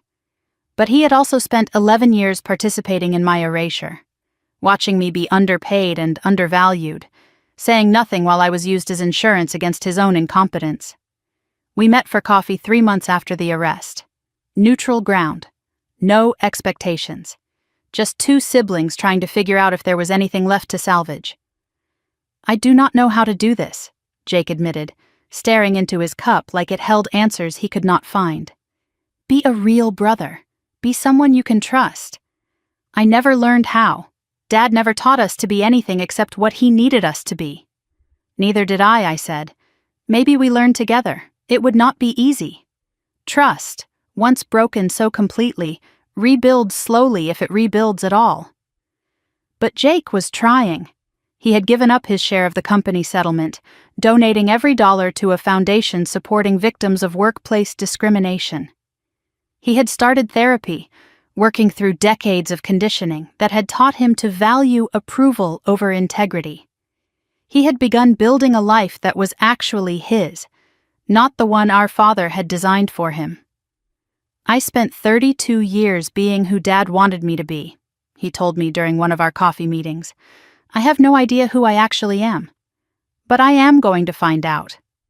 Eleanor became a regular presence in my life after everything settled. Sunday dinners at her apartment, phone calls that lasted for hours, stories about my mother that I had never heard, memories she had kept safe for 11 years waiting for the chance to share them. She moved into an assisted living community near my office, not because she needed assistance, but because she was done being alone, done being isolated by her son's lies, done waiting for a family that had been stolen from her. "I wasted 11 years being afraid of Robert," she told me one evening as we looked through old photo albums. 11 years of silence when I should have been fighting. I am not wasting whatever time I have left." Linda's daughter got her scholarship. Full tuition, room and board, a fresh start untainted by her mother's mistakes. Sarah's foundation had made it happen. No questions asked, no strings attached. Linda herself joined Mitchell Property Solutions as head of accounting. She had earned the position, not through betrayal, but through redemption, through choosing the right side when it would have been so much easier to stay silent. "Second chances," I told her on her first day. That is what we do here. 3 years after walking out of my father's office, Mitchell Property Solutions managed over $800 million in commercial real estate assets. 23 employees, every one of them compensated based on performance rather than politics. Client satisfaction scores consistently in the 99th percentile. 3 consecutive years of growth that had made us the firm to watch in the mid-market sector. The industry awards kept coming. Emerging leader, fastest growing firm, best workplace culture. Each plaque and trophy was a small revenge, a public declaration that the woman her father had called temporary was anything but. I kept a copy of that first payroll report in my desk drawer, the one Linda had left on the copy machine all those years ago. $42,000. Sometimes when the pressure got heavy or the challenges felt insurmountable, I would pull it out and look at it, not to stay angry, not to feed resentment, but to remember how far I had come. To remember that the woman who had earned $42,000 was the same woman now running a company worth millions. The only thing that had changed was who got to decide my value. My father's trial concluded 18 months after his arrest. Guilty on all counts: conspiracy to commit murder, fraud, obstruction of justice. The judge sentenced him to 25 years to life. He would die in prison. The empire he had built on lies and blood would pass to history, remembered only as a cautionary tale about the price of unchecked ambition. I did not attend the sentencing, did not need to see him one last time, did not need closure from a man who had never given me anything except pain. The closure I needed, I had built myself. Sometimes the best revenge is not getting even. Sometimes it is getting ahead and staying there. I stood at my office window on the 3-year anniversary of Mitchell Property Solutions, watching the city lights flicker to life as the sun set. 31 years old, CEO of my own company, survivor of a family that had tried to erase me. I thought about the girl I had been, the one who had worked weekends and holidays, desperate for approval that would never come, the one who had believed that if she just worked harder, sacrificed more, proved herself more thoroughly, she would finally be seen, finally be valued, finally be enough. That girl had been wrong, not about her worth, but about who got to define it. The people who should love us most are sometimes the ones who hurt us deepest. They are the ones who know exactly where we are vulnerable, exactly how to make us feel small. And the hardest thing in the world is learning that their opinion of us does not have to become our opinion of ourselves. I had learned to walk away from people who did not value me. had learned that leaving was not giving up, it was choosing myself. It was saying, loudly and clearly, that I deserved better than crumbs from tables I had built with my own hands. And then I had gone out and built better, with my own vision, on my own terms, surrounded by people who saw my worth without me having to prove it.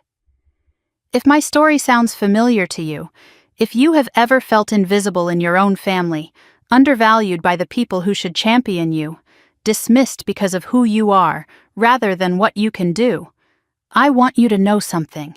You are not alone, and you are not wrong for wanting more. Sometimes the people who raise us cannot see us clearly. Sometimes the families we are born into are not the families we deserve. And sometimes the bravest thing we can do is build a new life with people who actually recognize our worth. If this story gave you hope, if it made you feel less alone in whatever battle you are fighting, I would love to hear from you. Drop a comment below and tell me your story. Have you ever had to walk away from family to find yourself? Have you ever been underestimated by the people who should have believed in you the most? I read every comment, and your story matters. And if you want more stories like this, stories about finding your strength when the people closest to you try to tear you down, stories about ordinary people who faced impossible situations and found the courage to change their lives, make sure you hit that subscribe button and turn on notifications. Because every week I share stories of resilience, justice, and the power of refusing to accept less than you deserve. You deserve to be seen. You deserve to be valued. And you deserve a story that reminds you of that truth every single day. Thank you for watching. Thank you for listening. And thank you for being part of this community. Your support means more than you know. Until next time, remember this. Sometimes the best revenge is not getting even. It is becoming someone they can never ignore again. It is building a life so full and successful and joyful that it speaks louder than any argument ever could. This has been Clara's story. But out there, right now, someone is living the first chapter of their own transformation. What will your story be? This story is fictionalized for dramatic effect.